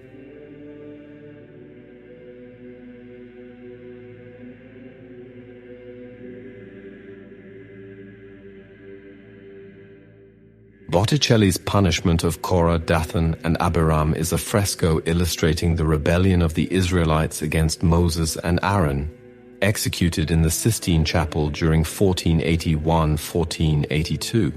The painting forms part of a cycle designed to draw parallels between the lives of Moses and Christ, emphasizing continuity between the Old and New Testaments. In this work, Botticelli conveys narrative clarity through three distinct episodes: the attempted stoning of Moses, the confrontation of Korah and his followers, and the dramatic opening of the ground swallowing the principal conspirators, while the children of Korah are spared. The fresco reflects Botticelli's mastery of spatial composition and figure arrangement, with multiple characters engaged in dynamic gestures across the tightly structured scene. Moses, illuminated by rays of light, stands as a central moral authority, while Joshua intervenes to protect him, underscoring divine justice and leadership. Botticelli's rendering of movement, from the tense stances of the rebels to the cascading figures falling into the earth, demonstrates his skill in capturing dramatic tension and human emotion within a coherent pictorial space. Color and form are employed strategically to guide the viewer's gaze. The golden faux architectural framing, along with the classical Roman triumphal arch in the background, lends both grandeur and context to the narrative. The fresco's palette, dominated by earthy tones punctuated by vivid garments and illuminated figures, reinforces the seriousness of the biblical episode while enhancing legibility in the chapel's spatial setting. Symbolically, the work communicates obedience to divine authority and the legitimacy of spiritual leadership, messages that resonated in the contemporary context of the papacy under Pope Sixtus IV. The Tertulli inscriptions above the scenes, paraphrasing Hebrews 5:4, reinforce the theological lesson. No man may claim priesthood except by divine calling, as exemplified by Aaron. The fresco thus functions as both visual scripture and moral instruction for viewers in the papal chapel. Technically, Botticelli executed the fresco with assistance from his workshop, yet his attention to figure modeling, foreshortening, and narrative sequencing remains evident. Each episode is carefully delineated, with dramatic expressions ranging from fear and astonishment to awe, creating a rich tapestry of human reaction. The architectural and landscape elements, including the modeled Roman arch, contribute to depth and contextualization, demonstrating Botticelli's engagement with classical references in service of religious narrative. Punishment of Cora, Dathan, and Abiram exemplifies Botticelli's early fresco work in Rome, combining narrative precision, expressive figures, and sophisticated spatial construction. It occupies a crucial place in his oeuvre, bridging his earlier panel painting and his mature engagement with large-scale religious commissions, while reflecting the broader cultural and political concerns of late 15th century Florence and the papal court.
Botticelli's The Temptations of Christ fresco presents 3 pivotal episodes from the Gospels, depicting Christ's trials in the wilderness immediately following his 40-day fast. Executed between 1480 and 1482 in the Sistine Chapel, the painting parallels Botticelli's Trials of Moses on the opposite wall, emphasizing continuity between the Mosaic law and Christ's message, thus visually reinforcing the theological authority of the papacy.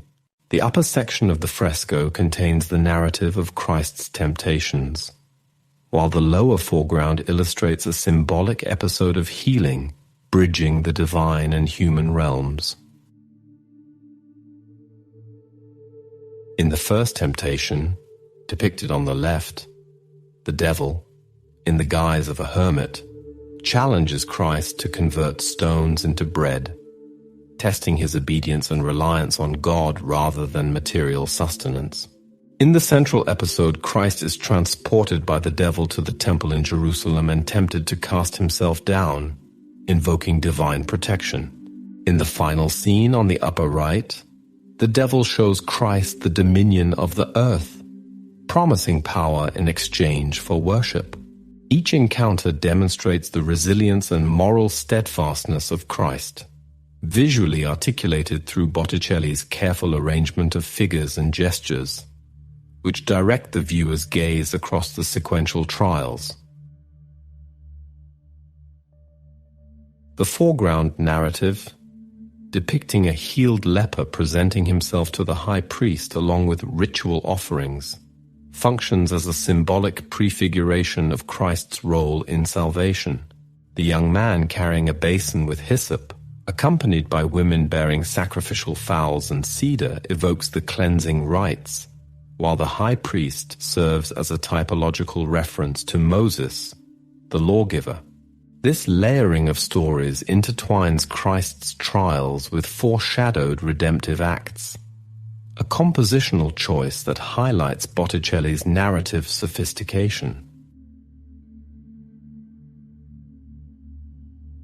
Botticelli's fresco demonstrates mastery in composition, color, and gesture. The figures are delineated with clarity, each occupying a distinct spatial and emotional zone. The devilish temptations are portrayed with subtle theatricality, while Christ's calm posture and measured gaze create a counterpoint, reinforcing his spiritual authority. Botticelli uses a restrained yet luminous palette, harmonizing earthy tones with highlights that emphasize key elements, such as Christ's figure and the ritual objects in the foreground. Symbolically, the work underscores obedience, moral integrity, and the divine endorsement of spiritual authority, reflecting both the theological and political context of late 15th century Rome.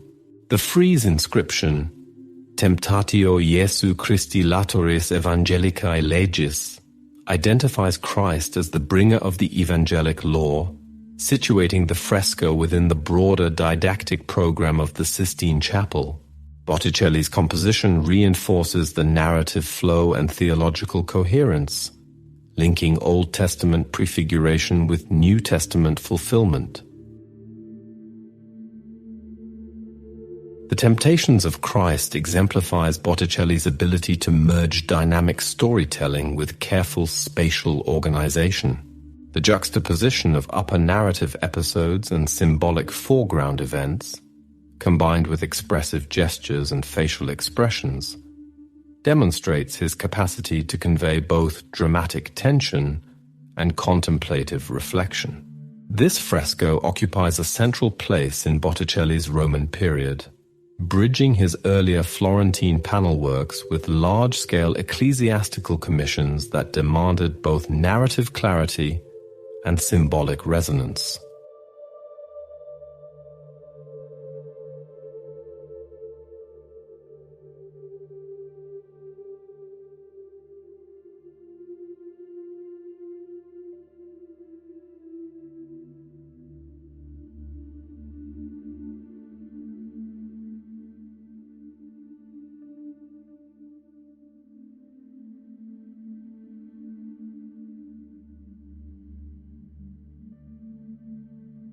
Botticelli's The Youth of Moses fresco presents a sequence of episodes drawn from the early life of Moses, emphasizing both heroic action and divine selection. Executed between 1481 and 1482 in the Sistine Chapel, this work parallels his Temptations of Christ on the opposite wall, visually linking the moral trials and spiritual formation of Moses with those of Christ. The fresco was created as part of the papal program to reinforce the legitimacy of the Pope as the successor of Peter and the continuity between the Old and New Testaments. On the right of the composition, Moses is depicted killing an Egyptian who had harassed a Hebrew and then fleeing into the desert. This dramatic scene establishes Moses' moral courage and foreshadows the parallel trial of Christ resisting the devil, highlighting Botticelli's skill in drawing moral and spiritual analogies through narrative imagery. The tension of the moment is heightened by the dynamic positioning of figures, with expressive gestures and carefully observed physiognomy conveying both fear and decisiveness. In the central episodes, Moses intervenes to defend Jethro's daughters at the water pit, defeating shepherds who attempted to prevent them from watering their flocks. He then ensures that the young women can access the water. This sequence demonstrates his emerging sense of justice and compassion, qualities that prefigure his later leadership. Botticelli arranges the figures in a structured, frieze-like composition reminiscent of relief sculpture, allowing multiple narrative moments to coexist without confusion. The upper left corner depicts Moses removing his shoes in a sign of reverence as he receives from God the mission to return to Egypt and liberate his people. In the lower left, he is shown leading the Israelites toward the Promised Land, completing the cycle of his early trials. Botticelli distinguishes Moses through consistent iconographic markers, including his yellow tunic and green cloak, which guide the viewer through the multiple narrative layers and unify the composition visually. Botticelli's handling of space, color, and gesture demonstrates both his mastery of fresco technique and his sensitivity to narrative clarity. The fresco balances dramatic tension and contemplative moments, using vivid yet harmonious colors to highlight key figures and actions. The careful depiction of physiognomy and gesture conveys a wide range of human emotions, from fear and aggression to reverence and determination, enhancing the psychological realism of the episodes. The Youth of Moses exemplifies Botticelli's capacity to integrate complex narrative, symbolic meaning, and compositional coherence within a large-scale ecclesiastical commission. By linking Moses' trials to Christ's temptations, the fresco reinforces theological continuity and affirms the moral and spiritual lessons central to the chapel's program. This work occupies a pivotal place in Botticelli's Roman period, bridging his earlier Florentine panel painting with monumental fresco narratives that required both structural clarity and rich symbolic content.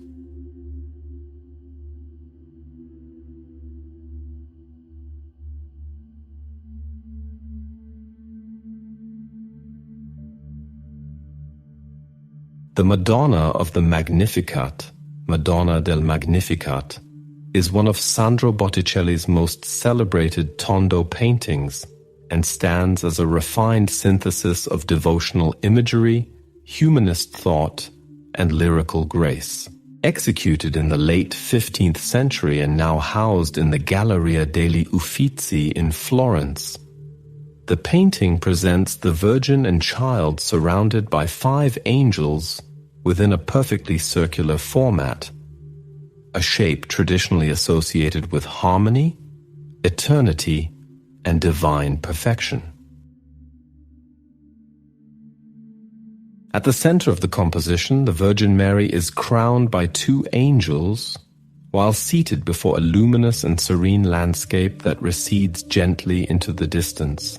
A sheer veil softens her flowing blonde hair, and a Byzantine-style scarf drapes her shoulders, reinforcing both her sanctity and regal dignity.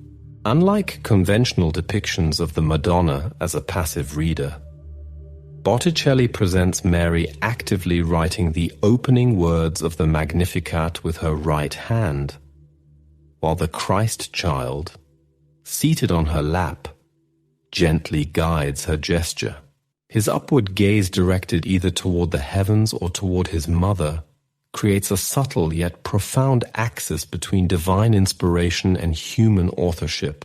In her left hand, the Virgin holds a pomegranate, a symbol dense with theological meaning, evoking fertility, suffering, resurrection, and the promise of eternal life. The open book bears not only the Magnificat, taken from the Gospel of Luke, 1:46-55, but also a portion of the Benedictus, Luke 1:68-79, thereby linking the Virgin's praise of God with the prophetic song of Zechariah. This dual inscription binds Mary and John the Baptist within a shared narrative of divine revelation and fulfillment. To the left of the Virgin, 3 angels cluster closely together, seemingly engaged in hushed conversation, while the 2 crowning angels enact a solemn ritual of exaltation. Through this arrangement, Botticelli orchestrates a gentle yet complex interplay of gesture, gaze, and symbolic action.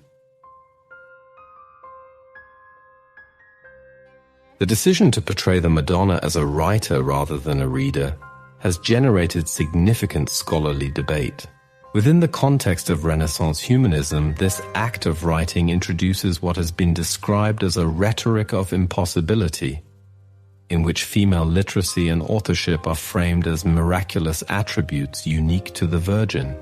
Botticelli intensifies this paradox by juxtaposing Mary's maternal tenderness with her intellectual authority, presenting her simultaneously as nurturing mother and divinely inspired author.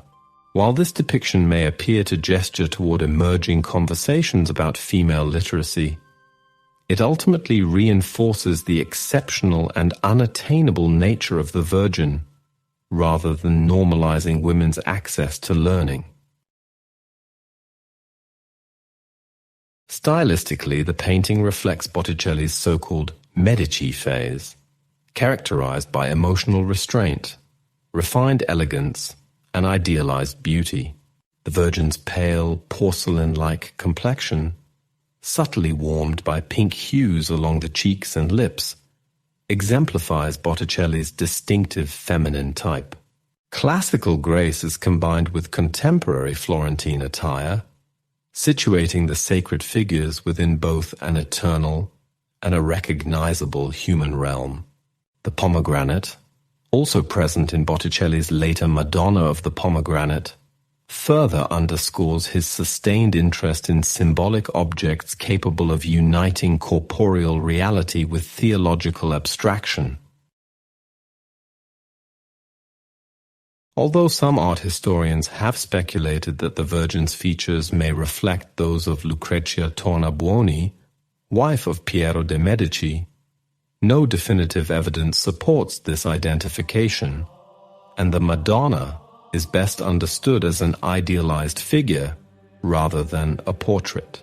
Ultimately, the Madonna of the Magnificat exemplifies Botticelli's ability to fuse theological depth, humanist intellect, and visual poetry. The painting transcends its devotional function, offering a meditation on authorship, incarnation, and divine grace, while affirming Botticelli's mastery of composition, symbolism, and emotional resonance at a pivotal moment in his artistic career.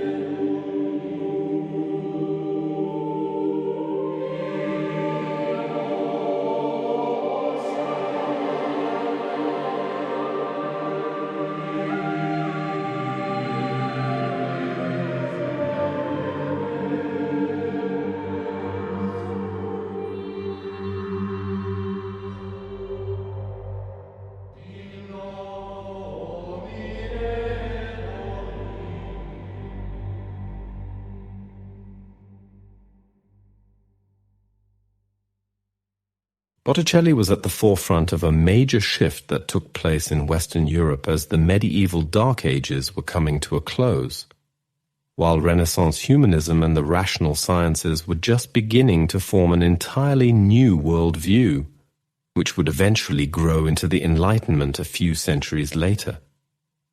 Soon after his return to Florence, Botticelli started work on his two most famous works, Primavera, late 1470s, early 1480s, and The Birth of Venus, 1486. Vasari saw these works in Pier Francesco de' Medici's villa, and it was assumed for a long time that the works were intended for this site.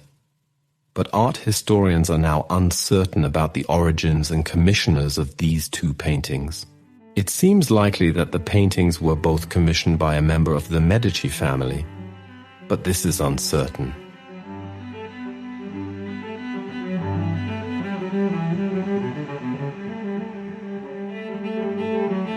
Botticelli's Primavera is universally acknowledged as one of the crowning achievements of Renaissance art. Executed in tempera on panel in the early 1480s, the painting is an allegory of spring, depicting an orchestrated group of mythological figures in a lush garden. Originally untitled, it was first called La Primavera by the art historian Giorgio Vasari, who saw it at Villa di Castello outside Florence around 1550. The painting decorated an anteroom attached to Lorenzo di Pierfrancesco de' Medici's chambers. While its precise origins remain uncertain, It is believed to have been commissioned by a member of the Medici family. Primavera reflects the intellectual climate of Florence at the time, drawing on classical sources such as Ovid and Lucretius, and possibly the poetry of Poliziano, while also incorporating the Neoplatonist philosophy promoted by Marsilio Ficino, tutor and mentor to the young Medici patron. Ficino's Platonic teaching emphasized that man possessed a divine spark, contrasting with the medieval view of human guilt and original sin. And this philosophical dimension is subtly embedded in the painting. The composition is innovative, presenting classical gods at life-size scale in a continuous horizontal arrangement, a format virtually unprecedented in post-classical European art.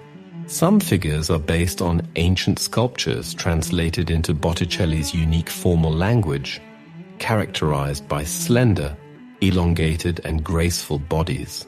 The painting combines meticulous naturalistic detail in flora with carefully arranged figures, emphasizing symbolic and philosophical relationships. The scene progresses from right to left, narrating a mythological and seasonal sequence. On the far right, Zephyrus, the god of the winds, pursues the nymph Chloris, who is transformed into Flora, the goddess of spring, scattering flowers to compensate for her experience, as recounted in Ovid's Fasti. A hidden message in the floral pattern on Flora's gown, highlighted by Chloris's gesture toward Zephyrus, links the work to the pagan Renaissance revival and Ficino's Platonic philosophy.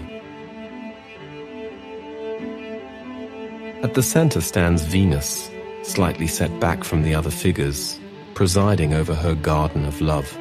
Above her, Cupid, blindfolded to symbolize the blindness of love, aims an arrow at the three Graces, who dance elegantly in a roundel. Mercury, on the left, wears a red cloak decorated with flames, winged shoes, a helmet, and carries a sword, representing his role as the guardian of the garden. The interactions between the figures are complex. Zephyrus and Chloris engage with each other. Venus and Flora gaze outward. The three Graces exchange glances, and Mercury looks toward the upper left, creating a dynamic spatial tension. The garden is populated by over 500 plant species and nearly 200 identifiable flowers, echoing the Millefleur tapestries of Flanders while integrating Renaissance spatial logic. The costumes blend contemporary Florentine fashion with mythological and theatrical elements, linking the painting to civic pageantry and staged tableau. At one level, Primavera symbolizes fertility and renewal. Venus embodies both earthly and divine love, a Neoplatonist ideal akin to the Virgin Mary in Christian iconography. The arrangement of Cupid, the three Graces, Flora, and Mercury illustrates philosophical concepts of love, chastity, and knowledge while reflecting the seasonal cycle. Medici family references are also present. Mercury and Flora may represent Lorenzo di Pierfrancesco and his bride, Semiramide, while the orange trees and laurels allude to the Medici coat of arms and familial virtues. Primavera is often discussed alongside Botticelli's The Birth of Venus.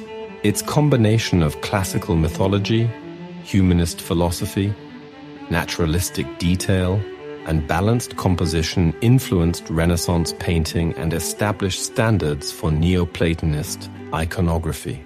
The painting has been housed in the Uffizi Gallery since 1919, after being relocated to Monteghifoni Castle during World War II to protect it from bombing, and it continues to inspire study and admiration for Renaissance art.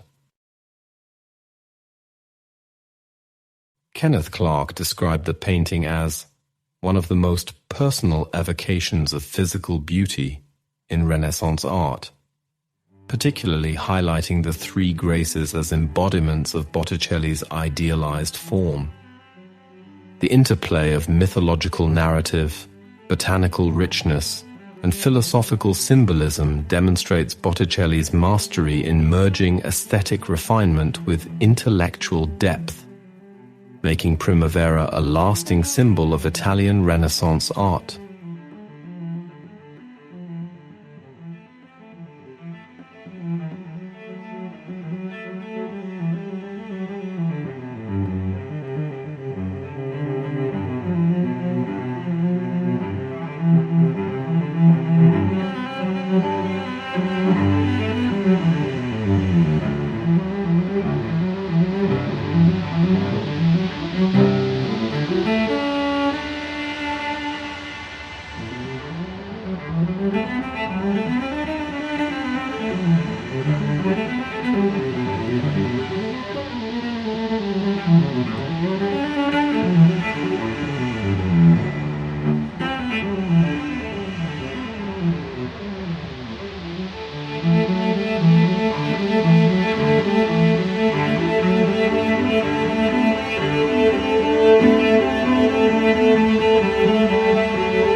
The Medici's Florence was a prosperous and permissive society that allowed culture to flourish. Cosimo de' Medici set up an academy and encouraged scholars from across Europe to come to Florence to debate Neoplatonic philosophy and Renaissance humanism. The classical subjects of the paintings of this period suggest that Botticelli may have been associated with the academy, though he wasn't a member. Venus, who appears in many of Botticelli's most famous paintings of the period, was an important figure for the Neoplatonists, representing humanitas, the development of human virtue in all its forms. A shift was happening across science, culture, and philosophy, and Botticelli's paintings gave form to this new vision, heralding the emergence of a modern world. In these paintings, we are able to see the tensions between the medieval and the modern, the former being predominantly Christian, with art that was largely devotional and highly decorative and stylized, the latter rational, scientific, and glorifying the classical art that came from what the Neoplatonists believed to have been a more culturally advanced society.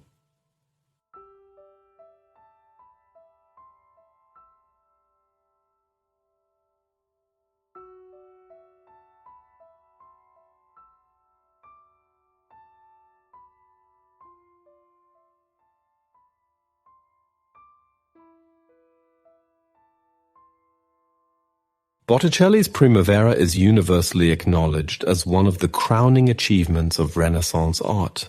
Executed in tempera on panel in the early 1480s, the painting is an allegory of spring, depicting an orchestrated group of mythological figures in a lush garden.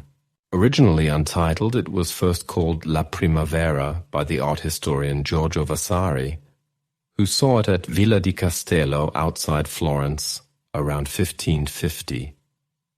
The painting decorated an anteroom attached to Lorenzo di Pierfrancesco de' Medici's chambers. While its precise origins remain uncertain, it is believed to have been commissioned by a member of the Medici family. Primavera reflects the intellectual climate of Florence at the time, drawing on classical sources such as Ovid and Lucretius, and possibly the poetry of Poliziano, while also incorporating the Neoplatonist philosophy promoted by Marsilio Ficino, tutor and mentor to the young Medici patron. Ficino's Platonic teaching emphasized that man possessed a divine spark, contrasting with the medieval view of human guilt and original sin. And this philosophical dimension is subtly embedded in the painting. The composition is innovative, presenting classical gods at life-size scale in a continuous horizontal arrangement, a format virtually unprecedented in post-classical European art. Some figures are based on ancient sculptures translated into Botticelli's unique formal language, characterized by slender, elongated, and graceful bodies. The painting combines meticulous naturalistic detail in flora with carefully arranged figures, emphasizing symbolic and philosophical relationships. The scene progresses from right to left, narrating a mythological and seasonal sequence. On the far right, Zephyrus, the god of the winds, pursues the nymph Chloris, who is transformed into Flora, the goddess of spring, scattering flowers to compensate for her experience, as recounted in Ovid's Fasti. A hidden message in the floral pattern on Flora's gown, highlighted by Chloris's gesture toward Zephyrus, links the work to the pagan Renaissance revival and Ficino's Platonic philosophy. At the center stands Venus, slightly set back from the other figures, presiding over her garden of love. Above her, Cupid, blindfolded to symbolize the blindness of love, aims an arrow at the three Graces, who dance elegantly in a roundel. Mercury, on the left, wears a red cloak decorated with flames, winged shoes, a helmet, and carries a sword, representing his role as the guardian of the garden. The interactions between the figures are complex. Zephyrus and Chloris engage with each other. Venus and Flora gaze outward. The three Graces exchange glances, and Mercury looks toward the upper left, creating a dynamic spatial tension. The garden is populated by over 500 plant species and nearly 200 identifiable flowers, echoing the Millefleur tapestries of Flanders while integrating Renaissance spatial logic. The costumes blend contemporary Florentine fashion with mythological and theatrical elements, linking the painting to civic pageantry and staged tableau.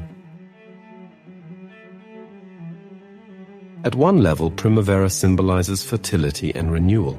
Venus embodies both earthly and divine love, a Neoplatonist ideal akin to the Virgin Mary in Christian iconography. The arrangement of Cupid, the three Graces Flora and Mercury illustrates philosophical concepts of love, chastity, and knowledge while reflecting the seasonal cycle. Medici family references are also present. Mercury and Flora may represent Lorenzo di Pierfrancesco and his bride, Semiramide, while the orange trees and laurels allude to the Medici coat of arms and familial virtues. Primavera is often discussed alongside Botticelli's The Birth of Venus. Its combination of classical mythology, humanist philosophy, naturalistic detail, and balanced composition influenced Renaissance painting and established standards for Neoplatonist iconography. The painting has been housed in the Uffizi Gallery since 1919, after being relocated to Monteghifoni Castle during World War II to protect it from bombing, and it continues to inspire study and admiration for Renaissance art. Kenneth Clark described the painting as one of the most personal evocations of physical beauty in Renaissance art, particularly highlighting the three Graces as embodiments of Botticelli's idealized form. The interplay of mythological narrative, botanical richness, and philosophical symbolism demonstrates Botticelli's mastery in merging aesthetic refinement with intellectual depth, making Primavera a lasting symbol of Italian Renaissance art.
Another painting housed in the Uffizi, Palace and the Centaur, was actually discovered in 1895 by William Blundell Spence in one of the anterooms of the Palazzo Pitti. According to an inventory dating from 1499, though only discovered in 1975, Palace and the Centaur originally hung above a door in the same room as the Primavera. The image presents a bare landscape, drawing our attention instead to the two figures, a centaur, a half-horse, half-man creature, often associated in mythology as a lustful, unthinking brute, appears to have trespassed on forbidden territory and is brought under control by the goddess of war, Pallas Athena, who is armed with a shield and halberd as she seizes him by the hair. Various interpretations have been made about the intended message of the painting, with most judging it to be a celebration of virtue's victory over sensuality, as depicted by the centaur. Others have identified the woman as the Amazon Camilla, the chaste heroine of Virgil's epic poem The Aeneid. The canvas marks the end of Botticelli's Medicean period, and from this point onwards the subject matter of his paintings changes, adopting a more overtly religious tone.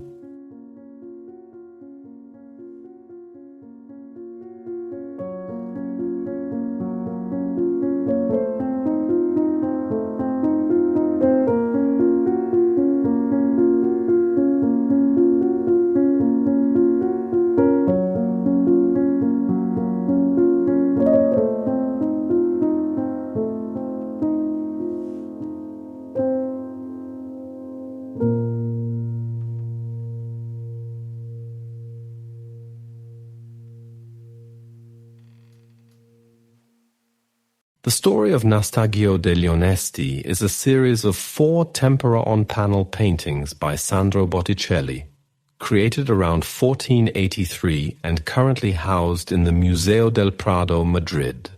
Commissioned by Paolo Traversari, or a member of the Onesti family in Ravenna, the panels visually narrate a story from Giovanni Boccaccio's Decameron, Day 5, Story 8.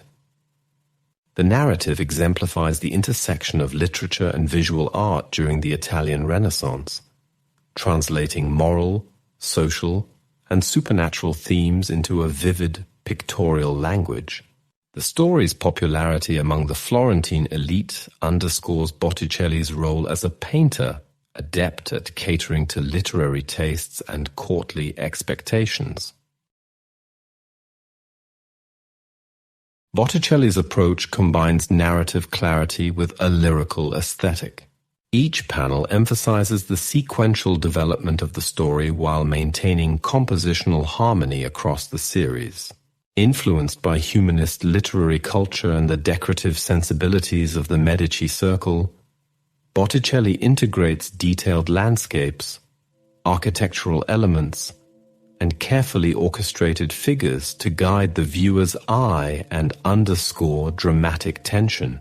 His characteristic linearity and delicate coloration create a rhythmic continuity, allowing each panel to function both as an independent scene and as part of the overarching narrative.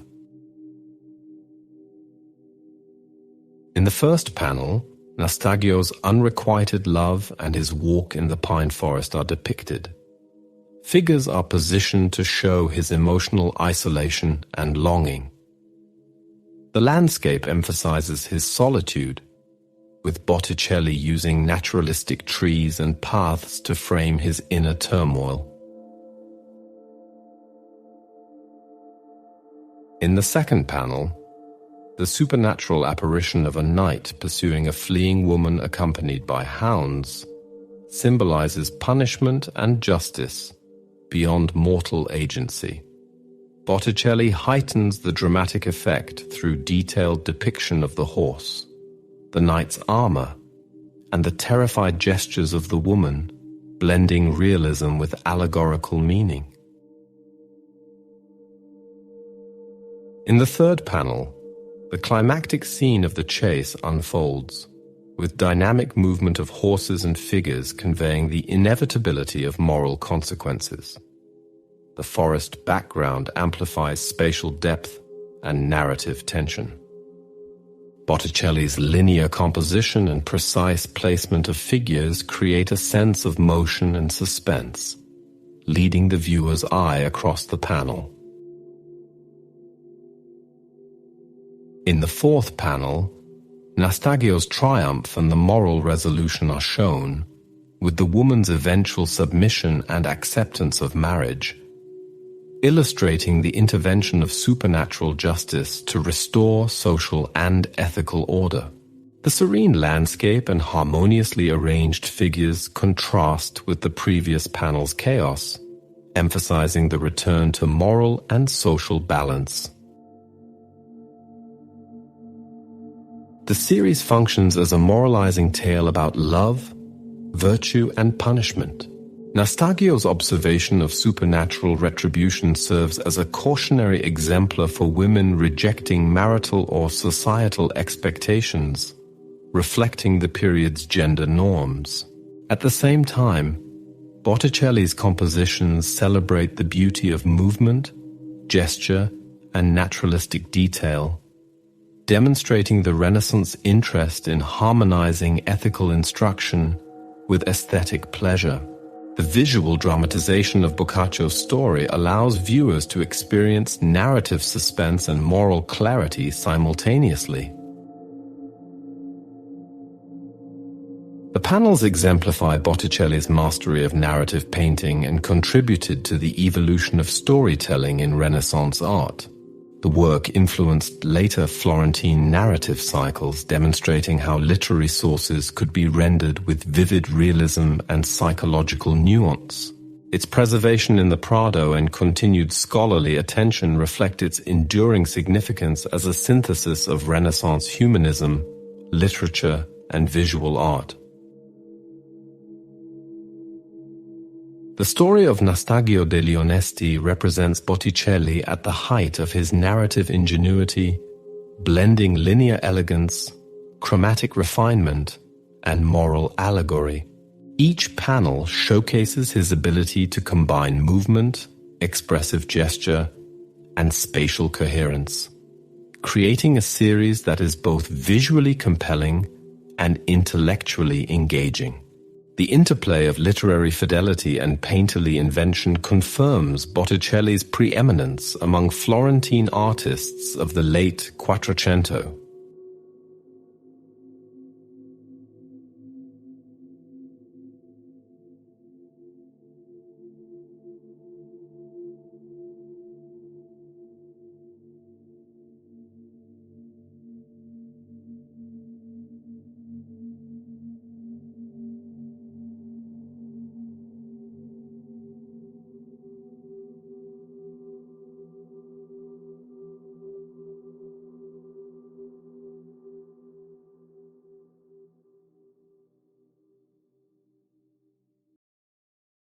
Botticelli's Venus and Mars, painted around 1485 and now housed in the National Gallery, London, presents an allegorical depiction of the Roman deities Venus, goddess of love, and Mars, god of war, reclining together in a forest glade. The youthful couple is surrounded by playful infant satyrs who interact with Mars's armor and attempt to rouse him from slumber. The juxtaposition of Venus's wakeful serenity with Mars's post-coital sleep conveys the playful and erotic undertones of the painting, while the setting in a grove of myrtle, a plant associated with Venus and marriage, underscores its symbolic connection to love, fertility, and perhaps a specific marital celebration. The painting was likely intended as a decorative panel for a piece of furniture or the bedroom of a bride and groom, possibly as part of a series, suggested by the intimate, close-up format of the figures. Scholars have proposed that Botticelli worked out the learned allegorical elements with the guidance of a humanist advisor, probably Poliziano, the Medici court poet, who may have helped him imbue the scene with references to classical literature and Neoplatonic philosophy. The composition, with Venus fully clothed in marital attire and Mars depicted as an idealized male nude, exemplifies Botticelli's careful attention to both physical beauty and symbolic meaning.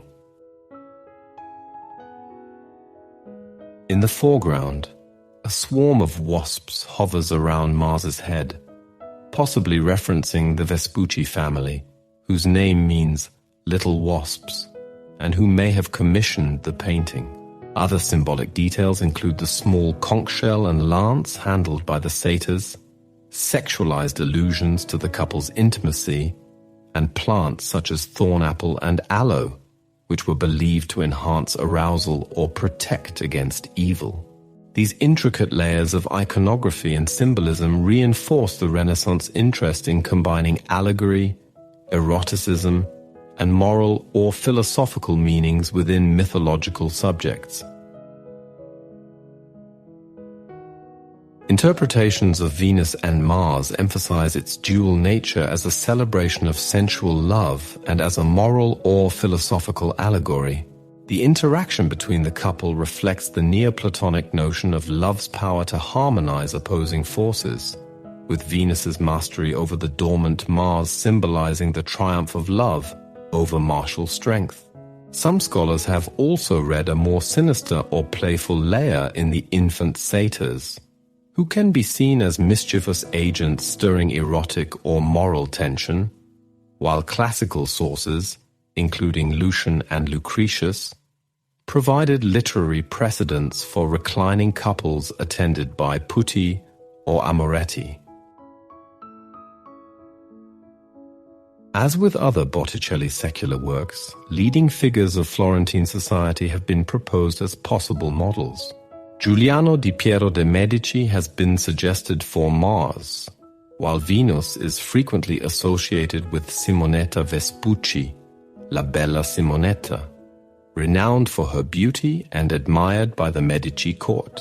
Historical evidence indicates that both Giuliano and Simonetta had passed away years before the painting was executed, suggesting that the figures are idealized embodiments of beauty and virtue rather than literal portraits, reflecting Renaissance practices of allegorical and Petrarchan-inspired imagery. The painting's provenance reflects its enduring significance and appeal. Acquired by the National Gallery in 1874 from the English collector Alexander Barker, it remains the only one of Botticelli's large mythological panels not to have been absorbed into the Medici collections. Comparisons with Piero di Cosimo's Venus, Mars, and Cupid 1505 highlight Botticelli's solemn classicizing style, emphasizing formal balance and allegorical clarity in contrast to Piero's more whimsical pastoral approach. Through Venus and Mars, Botticelli demonstrates the synthesis of beauty, eroticism, classical erudition, and Renaissance humanist philosophy that defines the height of his mythological oeuvre.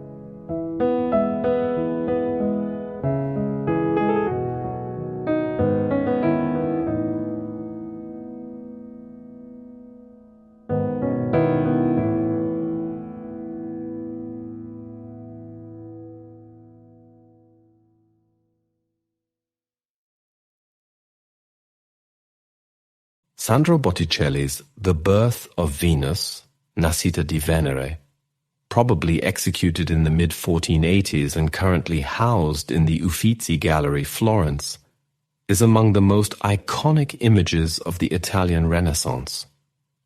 The painting depicts the goddess Venus arriving at the shore after her birth, emerging fully grown from the sea, a motif known as Venus Anadyomene. While not explicitly commissioned as a pair with Botticelli's Primavera, the two large-scale mythological works are often discussed together, emblematic of Renaissance engagement with classical antiquity, humanist thought, and aesthetic beauty. The central figure, Venus, stands nude on a giant scallop shell, a symbolic device borrowed from classical depictions and imagined by Botticelli for dramatic effect. To the left, the wind god Zephyrus, entwined with the breeze Aura, blows Venus towards the shore, his gusts animating her hair and the garments of other figures. To the right, a horror, identified as the horror of spring, approaches with a flowing cloak to drape Venus upon landing. The floral motifs of her dress, the scattered roses, and the undulating sea suggest a harmonious convergence of myth, nature, and seasonal symbolism. These elements collectively emphasize both Venus's divine origin and her imminent role in the human realm as the embodiment of love and beauty.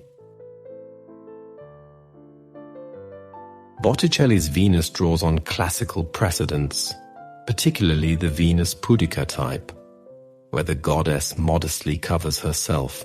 Her elongated proportions, impossibly poised stance, and flowing hair reflect Gothic sensibilities and an imaginative, rather than strictly naturalistic, approach to form. The figures of Zephyrus and Aura exhibit ecstatic movement, their interlocking embrace and swirling drapery creating rhythmic motion across the canvas. As Kenneth Clark observed, these dynamics convey the suspension of our reason through an intricate visual flow, highlighting Botticelli's synthesis of decorative elegance and narrative storytelling. Technically, the work was executed on canvas with a gesso ground tinted blue, deviating from Botticelli's customary panel painting techniques. Gold highlights on hair, wings, textiles, and the shell enhanced the luminosity of the scene, while pigment darkening over time has altered the original color balance, particularly in the greens and blues. Pentimenti reveal adjustments to Venus's hair, the horror's sandals, and the collar of the cloak, indicating Botticelli's careful refinement during the painting process. The painting is widely believed to have been commissioned by Lorenzo di Pierfrancesco de' Medici, perhaps influenced by his cousin, Lorenzo de' Medici.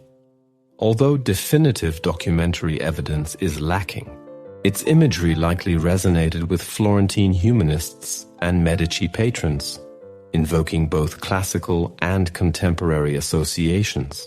Literary sources such as Angelo Poliziano's Stanze per la Giostra describe Venus being driven ashore by Zephyr and welcomed by the Horai, providing a poetic template for Botticelli's composition.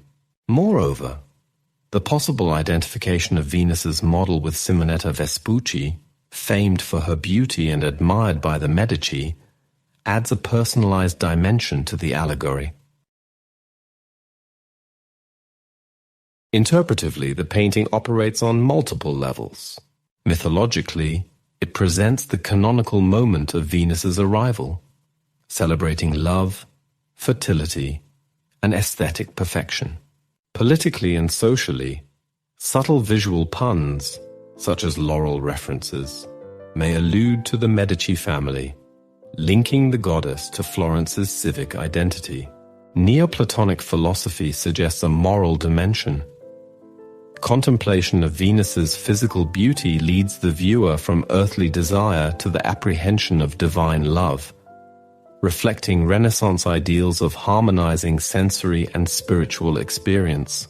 Christian allegorical readings, though secondary, liken Venus's nudity to Eve before the fall or to the Virgin Mary as Stella Maris, framing divine love as an ethical and salvific force. Botticelli's The Birth of Venus thus exemplifies the Renaissance synthesis of classical learning, humanist thought, and aesthetic refinement. Its layered iconography, poetic inspiration, and technical execution combine to create a work that is at once sensuous, intellectual, and transcendent, a celebration of beauty, myth, and the enduring ideals of the Florentine Renaissance.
This depiction of the Virgin is titled after the pomegranate portrayed in Mary's hand, intended to symbolize Christ's passion, with the many seeds representing the fullness of Christ's suffering. Unlike in the earlier tondo of a similar theme, Madonna del Magnificat, this time Botticelli has arranged the angels symmetrically, revealing his development in compositional design. The Christ child, whose hand is raised in blessing, lies securely in the arms of Mary, though the melancholy expression on the faces of both mother and child are intended to remind us of the torments that await Christ. Surrounding them, finely delineated angels salute Mary with lilies and garlands of roses. The Rosary Prayer was created in its present form in the 15th century and rapidly became widespread, as demonstrated by its significance in this tondo. The beginning of this prayer is embroidered on the stole of the angel on the far left. Ave gratia plena, Hail Mary, full of grace.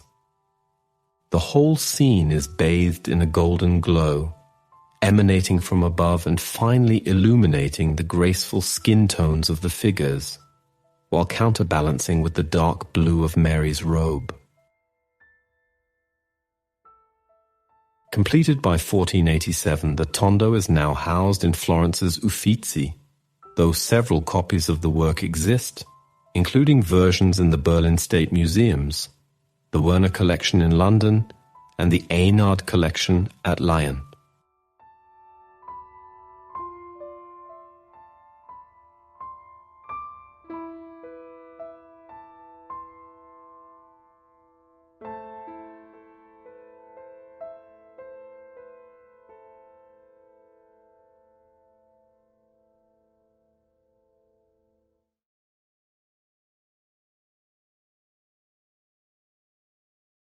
Simonetta Vespucci, née Cataneos, given the sobriquet La Bella Simonetta, was an Italian noblewoman from Genoa. She was renowned for being the greatest beauty of her age. At age of 15 or 16, she met Marco Vespucci, son of Piero, who was a distant cousin of the explorer and cartographer Amerigo Vespucci. Marco had been sent to Genoa by his father Piero to study at the Banco di San Giorgio. Marco was accepted by Simonetta's father, and he was very much in love with her, so the marriage was logical. Her parents also knew the marriage would be advantageous, as Marco's family was well connected in Florence, especially to the Medici family. Botticelli's portrait of a young woman is commonly believed to be one of his many works to feature Simonetta Vespucci, having been completed between 1480 and 1485, though some art historians ascribe the painting to Jacopo del Celaio. The sitter is depicted in profile, though with her bust turned in three-quarter view to reveal a cameo medallion that she wears upon her neck. The medallion is a copy in reverse of Nero's seal, a famous antique carnelian representing Apollo and Marsyas, belonging to Lorenzo de' Medici. Following her marriage, Simonetta was instantly popular at the Florentine court. Lorenzo Medici had even permitted the Vespucci wedding to be held at the Palazzo in Via Larga and hosted the wedding reception at their lavish Villa di Careggi. Simonetta, upon arriving in Florence, was discovered by Botticelli and other prominent painters through the Vespucci family. Before long, every nobleman in the city was reported to be besotted with her, even the brothers Lorenzo and Giuliano of the ruling Medici family. Lorenzo was occupied with affairs of state, but his younger brother was free to pursue her. It is now agreed that Vespucci is presented as an idealized beauty in the portrait. In spite of their realistic quality, Renaissance portraits of women had to conform to an ideal of beauty. Most Florentine women then, as now, would have had brown eyes and dark hair, yet they are often portrayed with blonde hair, ivory skin, and sparkling eyes. These portraits reflect a principle of beauty derived from literature, especially from Petrarch's sonnets composed in the 14th century in praise of his beloved Laura. Beauty was closely linked to virtue in Renaissance thought, since physical beauty signified an inner beauty of spirit. A beautiful woman was seen as an agent that could draw man to love, and through love, to God. The portrait is now housed in Frankfurt's Städel, though similar works exist in the National Gallery, London, the Gemälde Gallery, Berlin, and in the Marubeni collection, Tokyo.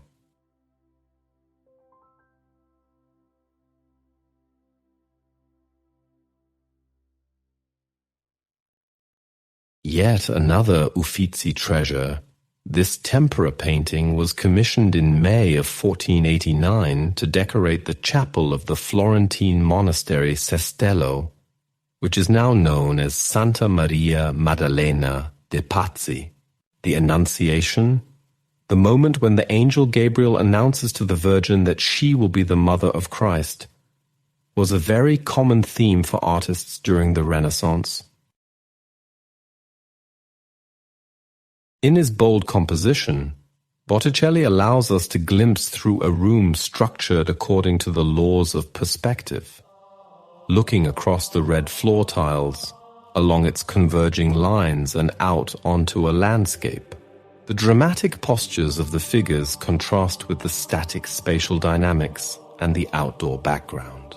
From the edge of Gabriel's robes to his raised hand, a diagonal line is formed, directing our attention to Mary's arm, which she holds across her chest.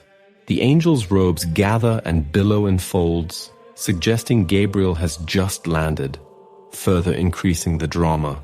As Gabriel kneels reverently before Mary, his mouth opens slightly, as though about to utter the famous words of St. Luke's Gospel, which are written in Latin on the painting's original frame. The Holy Ghost shall come upon thee, and the power of the Highest shall overshadow thee.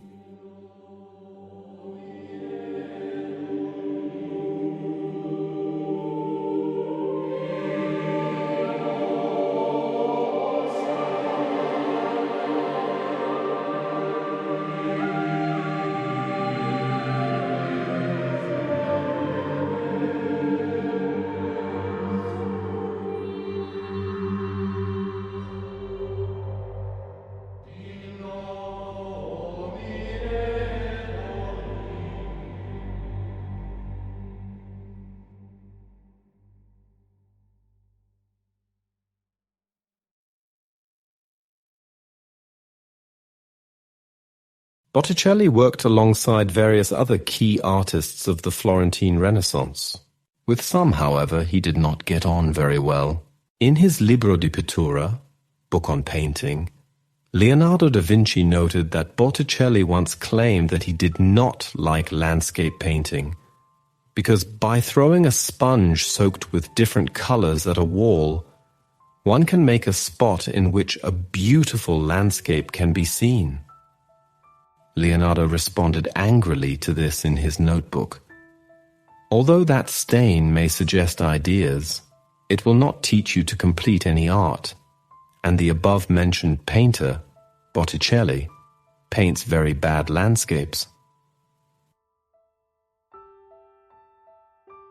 At some point in the 1490s, Botticelli leased a small country house and farm on the outskirts of Florence with his brother Simone.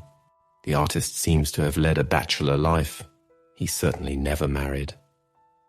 In Angelo Poliziano's Detti Piacevoli, 1477, he presents an anecdote about an exchange between Botticelli and his patron, Tommaso Soderini.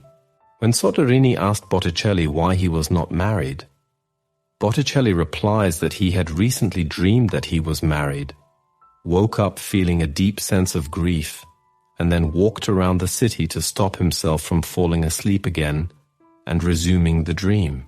There is an accusation in the Florentine archives against Botticelli from 1502, indicating that he kept a boy, which has led to speculation that he may have been gay or bisexual.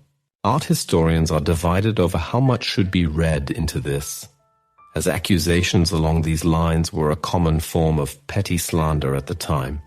Many historians have also noted the homoerotic tendencies in paintings such as Saint Sebastian, 1474. During the 1490s, the political climate in Florence changed significantly following the death of Lorenzo de' Medici and the invasion of Charles VIII of France.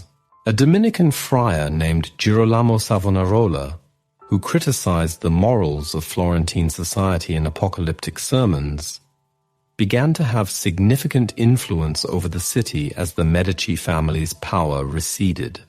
Savonarola's extremist views were also more readily accepted in Florence at the time, as the city was still reeling from the catastrophic epidemic of the bubonic plague. Many citizens were open to the belief that this tragic episode was a punishment from God for their materialistic lifestyles. This religious fervor concluded in the burning of the Vanities on Shrove Tuesday 1497, in which it is speculated many of Botticelli's paintings may have been lost, with his only surviving works being those that were already in the possession of the Medici.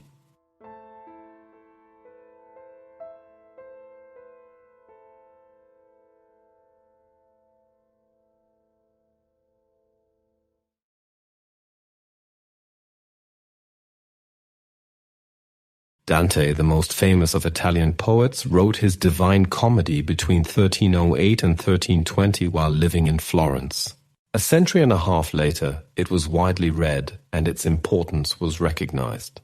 In the 1480s, Botticelli began working on a series of drawings to illustrate the poem, 92 of which survive, including the Map of Hell.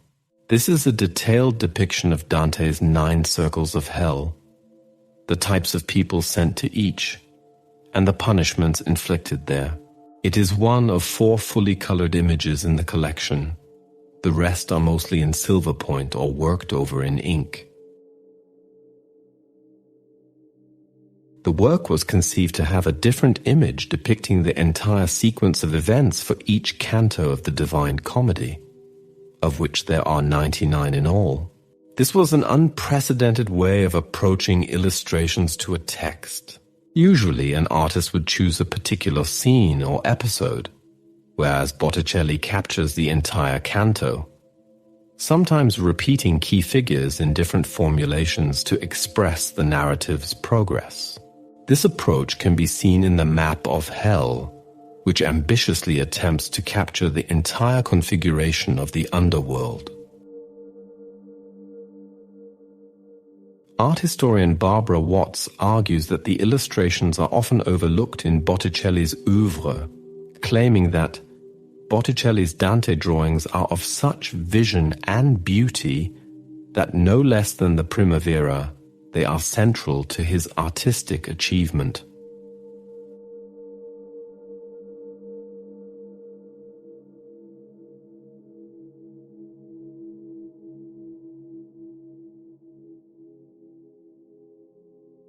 Inspired by a description of a lost painting by Apelles, the renowned painter of ancient Greece, Calumny of Apelles was completed in circa 1494 and is held in the Uffizi. According to legend, Apelles created his painting in response to an unjust slander by a jealous rival artist, Antiphilos, who accused him in front of the naive king of Egypt, Ptolemy, of being an accomplice in a conspiracy. After Apelles had been proven to be innocent, he dealt with his rage and desire for revenge by producing an allegorical image. The Roman author Lucian recorded details of Apelles' original painting in his On Calumny. On the right of it sits King Midas with large ears, extending his hand to slander while she is still at some distance from him. Near him, on one side, stand two women, personifying ignorance and suspicion. On the other side, slander is coming up. A woman beautiful beyond measure, but full of malignant passion and excitement, evincing as she does fury and wrath by carrying in her left hand a blazing torch, and with the other dragging by the hair a young man who stretches out his hands to heaven and calls the gods to witness his innocence. She's conducted by a pale, ugly man who has piercing eye and looks as if he had wasted away in long illness. He represents envy. There are two women in attendance to slander. One is fraud and the other conspiracy.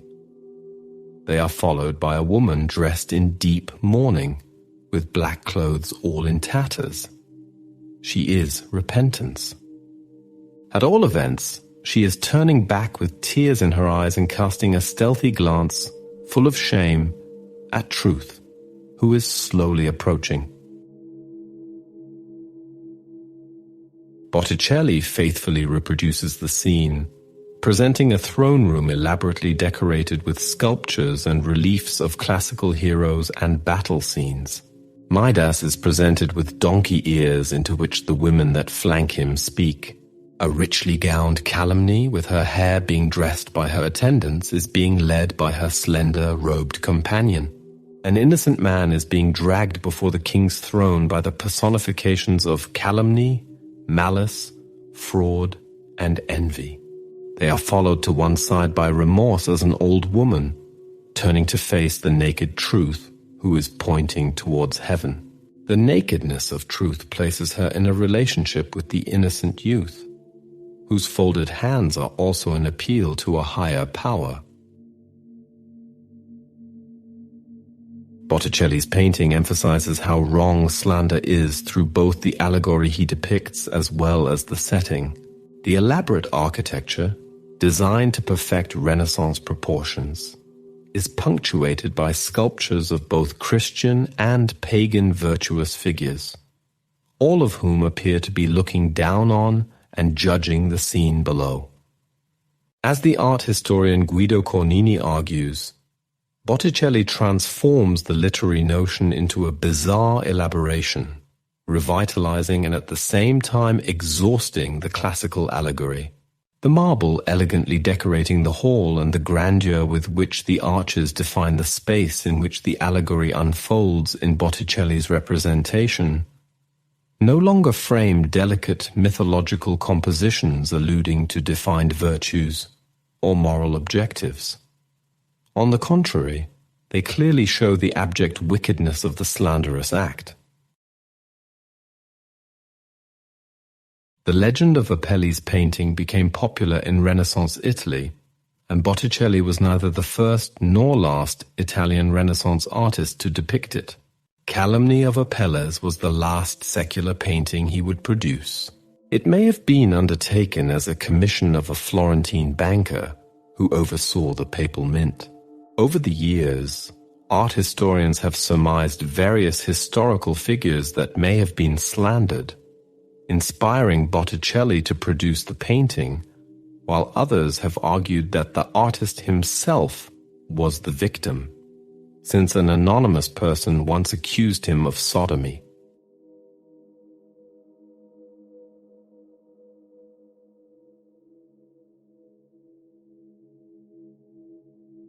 The story of Virginia.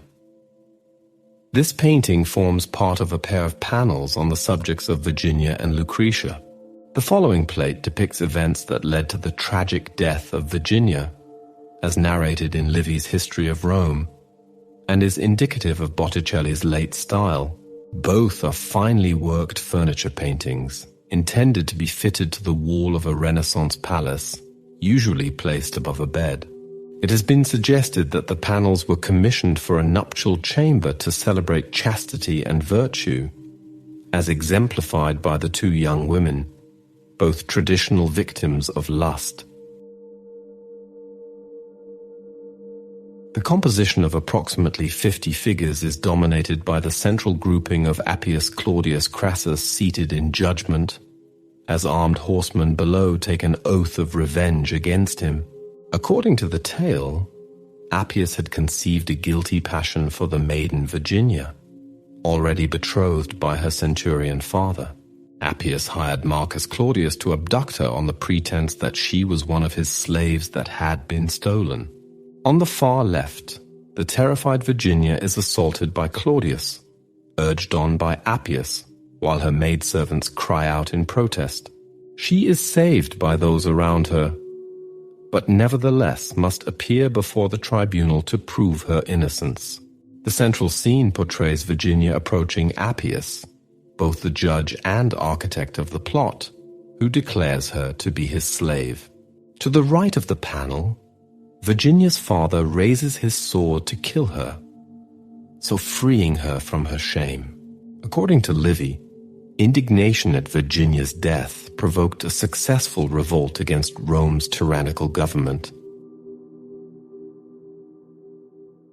It is assumed that the panels were commissioned by Guidantonio Vespucci for the palace in Florence's Via dei Servi, which he purchased for his son Giovanni, who married Namicina di Benedetto di Tanai de Nerli in 1500. Some art historians have interpreted political anti-Medicean messages in the imagery. Given the ever-changing politics of Guidantonio Vespucci, who after 1494 was against the return to Florence of the Medici, previously in favor of their return, he may in 1500 have wished to proclaim the virtues of republicanism to the young couple.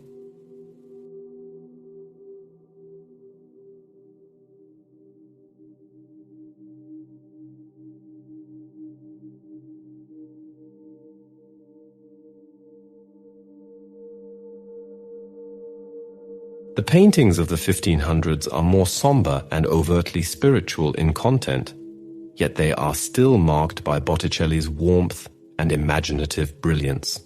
Paintings such as Mystic Crucifixion, 1501, and Mystic Nativity, 1501, have an emotional intensity that shows a deeper understanding of the tragedy of the human condition.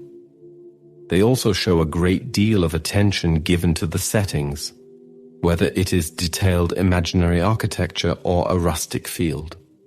What became of Botticelli during this period is debated by scholars, some believing the more overtly religious subjects of his late paintings to be further evidence that he too became a follower of Savonarola. Some suggest that he was out of work towards the end of his life, as the more scientific humanist painters such as Leonardo da Vinci came into favor. Vasari writes that Botticelli was feckless and squandered the money he had made earlier in his career. Whatever the reason, he seems to have died a poor man.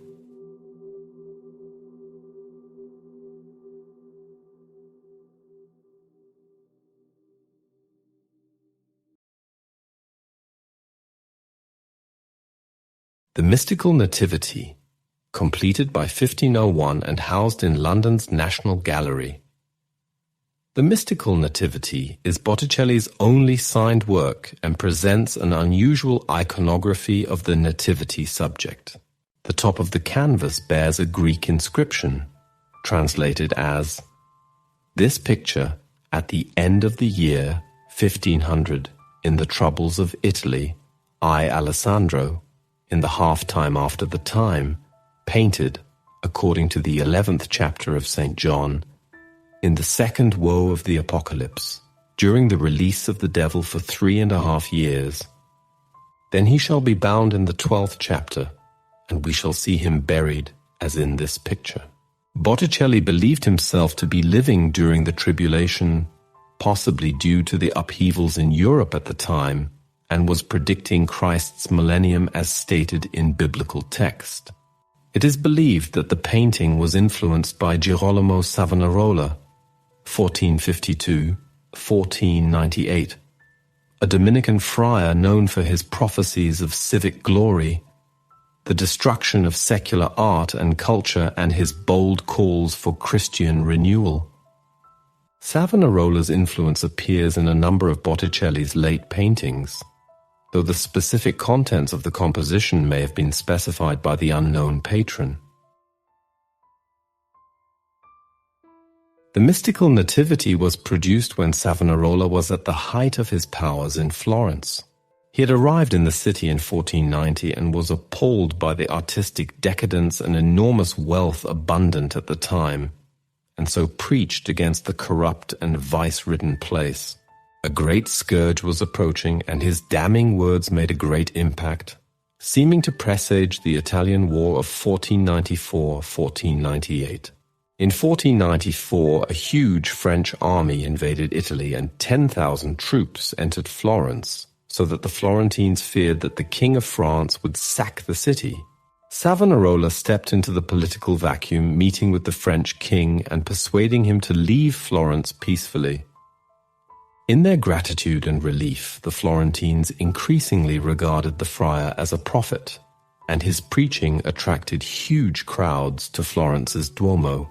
Savonarola claimed that Florence could become the new Jerusalem if the citizens would repent and abandon their sinful luxuries, and that included much of their art. His beliefs were made real as groups of evangelical youths went onto the streets to encourage people to part with their luxuries, their lewd pictures and books, their vanities, combs, and mirrors. Botticelli may well have seen his own paintings fed to the flames.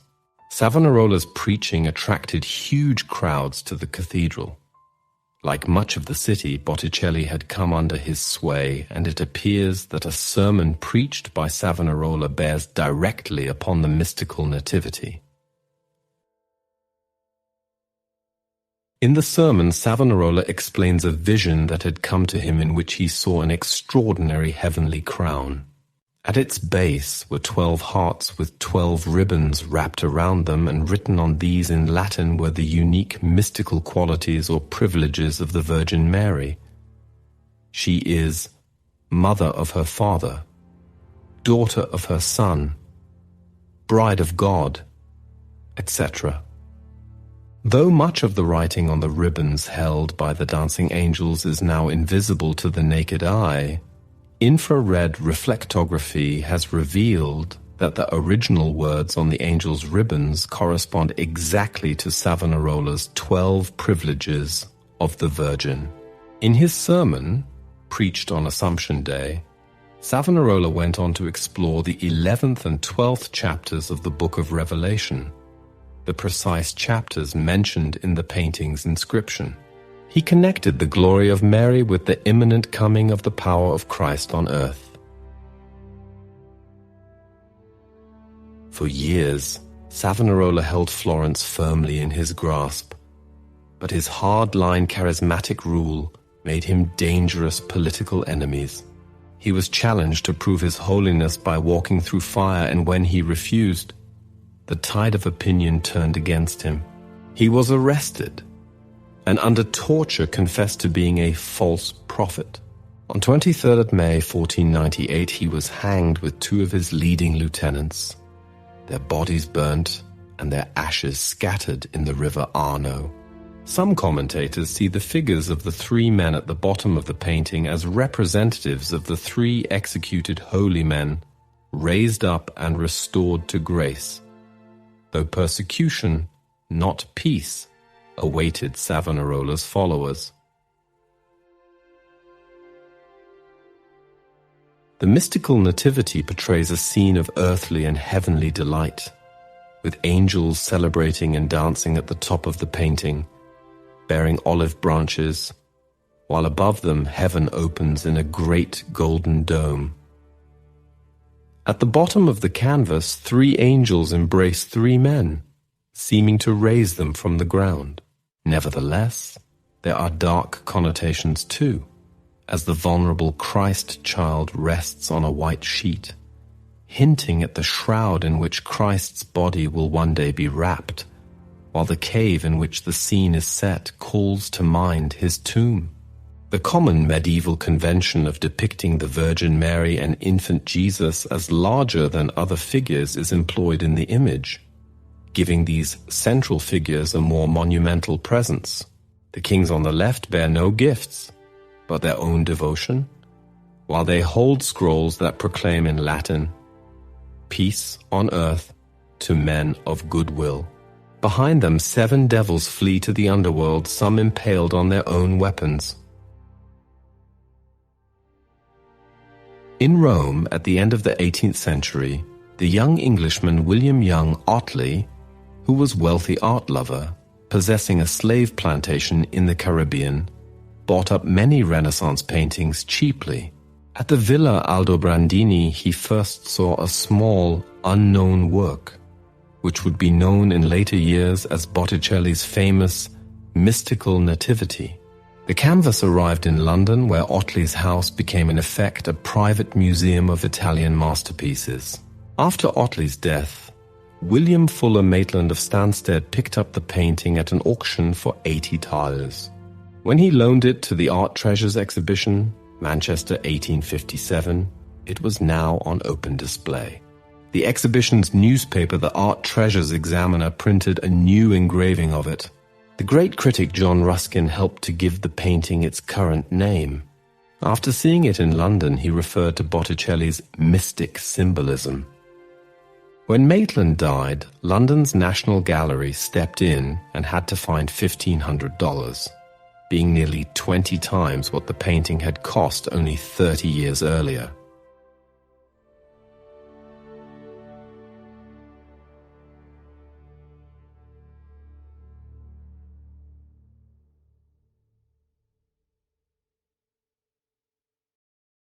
Scenes from the Life of Saint Zenobius, 1500–1505, a 4-panel series by Sandro Botticelli, represents the culmination of his late devotional work, produced during a period of post-Savonarola spiritual reflection in Florence.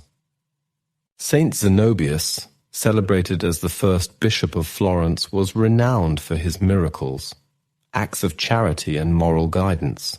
Botticelli's series visualizes the saint's life from youth to posthumous veneration, combining narrative clarity, naturalistic rendering, and symbolic depth, reflecting both the civic pride of Florence and the devotional imperatives of late Quattrocento art. The series exemplifies Botticelli's late style, characterized by an increased focus on moral didacticism, religious reflection, and allegorical resonance.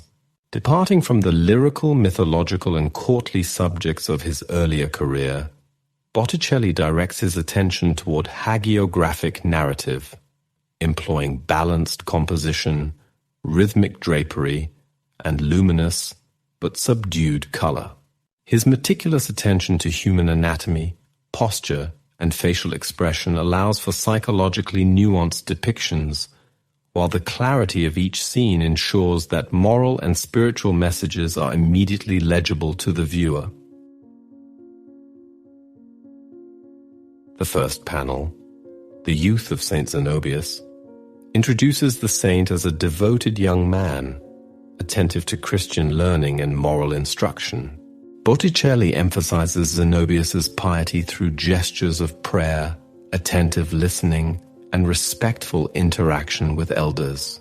Architectural framing and vertical compositional lines draw the viewer's focus to the central figure, while symbolic objects such as books and scrolls foreshadow his future ecclesiastical authority.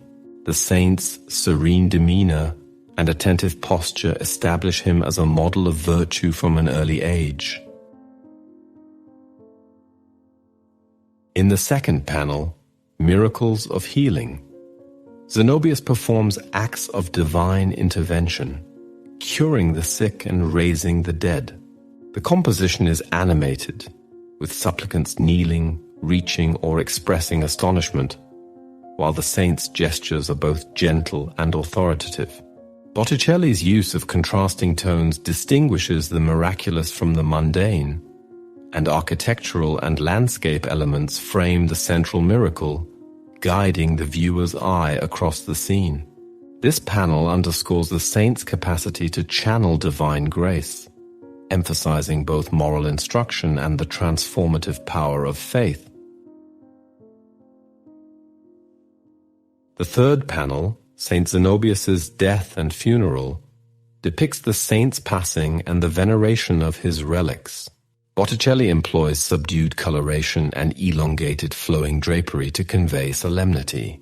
Figures surrounding the saint exhibit gestures of mourning, while celestial elements such as angels or halos highlight his sanctity. The panel communicates the enduring influence of the saint, illustrating how virtue and faith transcend earthly life. Through the careful orchestration of gestures, expressions, and symbolic elements, Botticelli evokes reverence and contemplation. The final panel, Posthumous Miracles and Veneration, portrays the continuing efficacy of Zenobius's relics, with devotees receiving healing and blessings. Botticelli constructs a dynamic composition, showing the interplay between human supplicants and heavenly forces, with the saint centrally positioned and differentiated through luminosity. Scenes of grateful individuals, symbolic gestures of devotion, and angelic intervention collectively reinforce the moral and spiritual lessons embedded in the saint's life, emphasizing the enduring presence of divine grace within the civic community. Overall, the series conveys a comprehensive vision of Saint Zenobius's life, highlighting the integration of human virtue, divine favor, and civic responsibility. Botticelli's narrative approach ensures that each panel functions independently while contributing to the coherent, sequential storytelling of the saint's life. The work demonstrates his mastery of linear grace, compositional rhythm, and nuanced color, integrating naturalistic detail with symbolic clarity. Historically, the series reflects the spiritual and civic climate of Florence at the turn of the 16th century, a period shaped by post-Savonarola religious reform, political uncertainty, and moral contemplation. By presenting the saint's miracles, death, and posthumous veneration, Botticelli offers viewers both a visual hagiography and an ethical exemplar. The panels also exemplify the continuing role of art in promoting religious instruction and civic identity, showing how narrative painting could simultaneously inspire devotion and convey moral lessons. In conclusion, Scenes from the Life of Saint Zenobius embodies Botticelli's late intellectual and spiritual vision. Through meticulous composition, naturalistic rendering, and allegorical sophistication, the series communicates the saint's moral and spiritual authority, providing a model of virtuous conduct for viewers. Botticelli demonstrates how narrative painting can merge aesthetic beauty, devotional purpose, and civic consciousness, consolidating his legacy as a master of both form and meaning in late Quattrocento Florence.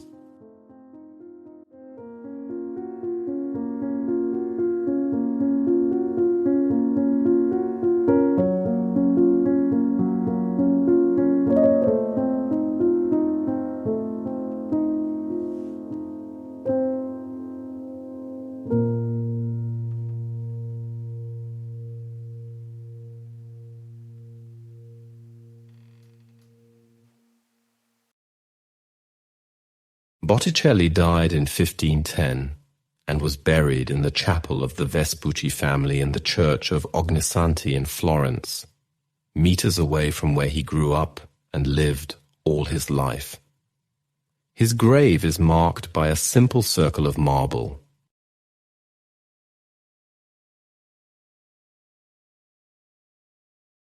Botticelli's influence on the course of art history and popular culture has been significant across the centuries in a way rivaled by few other artists. His legacy begins with the artists he taught directly, such as Filippino Lippi, the son of Filippo Lippi, who had trained Botticelli early in life. In an unconventional move, Botticelli finished Filippino Lippi's fresco The Adoration of the Kings, 1496. It was more usual for a pupil to finish his master's work, not vice versa. Giorgio Vasari saw Botticelli as the epitome of the golden age of art achieved during the time of the great patron of the arts, Lorenzo de' Medici. However, although he was famous during his lifetime, Botticelli's reputation suffered after his death for several centuries. Perhaps because Botticelli's work remained rooted in a medieval tradition that was forsaken during the High Renaissance, his work was dismissed along with Gothic art, so called because it was thought at the time to be influenced by the Goths and the Vandals, who were considered to be uncultured. Another theory speculates that Botticelli's career suffered after the Medicis were forced to leave Florence, and power was usurped for a time by conservative Christian influences that denounced the decadence of the former rulers and the artists they patronized. It was not until the 19th century that his work was reappraised and began to be valued highly once more. The pre-Raphaelite movement rejected the softer style of art espoused by Raphael and later artists, preferring the linearity of early Florentine Renaissance painting, and particularly praising Botticelli. Dante Gabriel Rossetti even owned a work by the artist, and wrote a sonnet dedicated to Botticelli's Primavera, late 1470s, early 1480s, believing the central figure to be the same woman depicted in the portrait he owned. From the pre-Raphaelites, Botticelli's influence spread widely across artistic movements. A recent exhibition at the Victoria and Albert Museum in London cites the artist's influence in works as diverse as Andy Warhol, Cindy Sherman, and photographer Rineke Dijkstra. In addition, references to Botticelli, and particularly to The Birth of Venus, 1496, can be seen in popular culture, such as in the James Bond film Dr. No, when Ursula Andress emerges from the sea.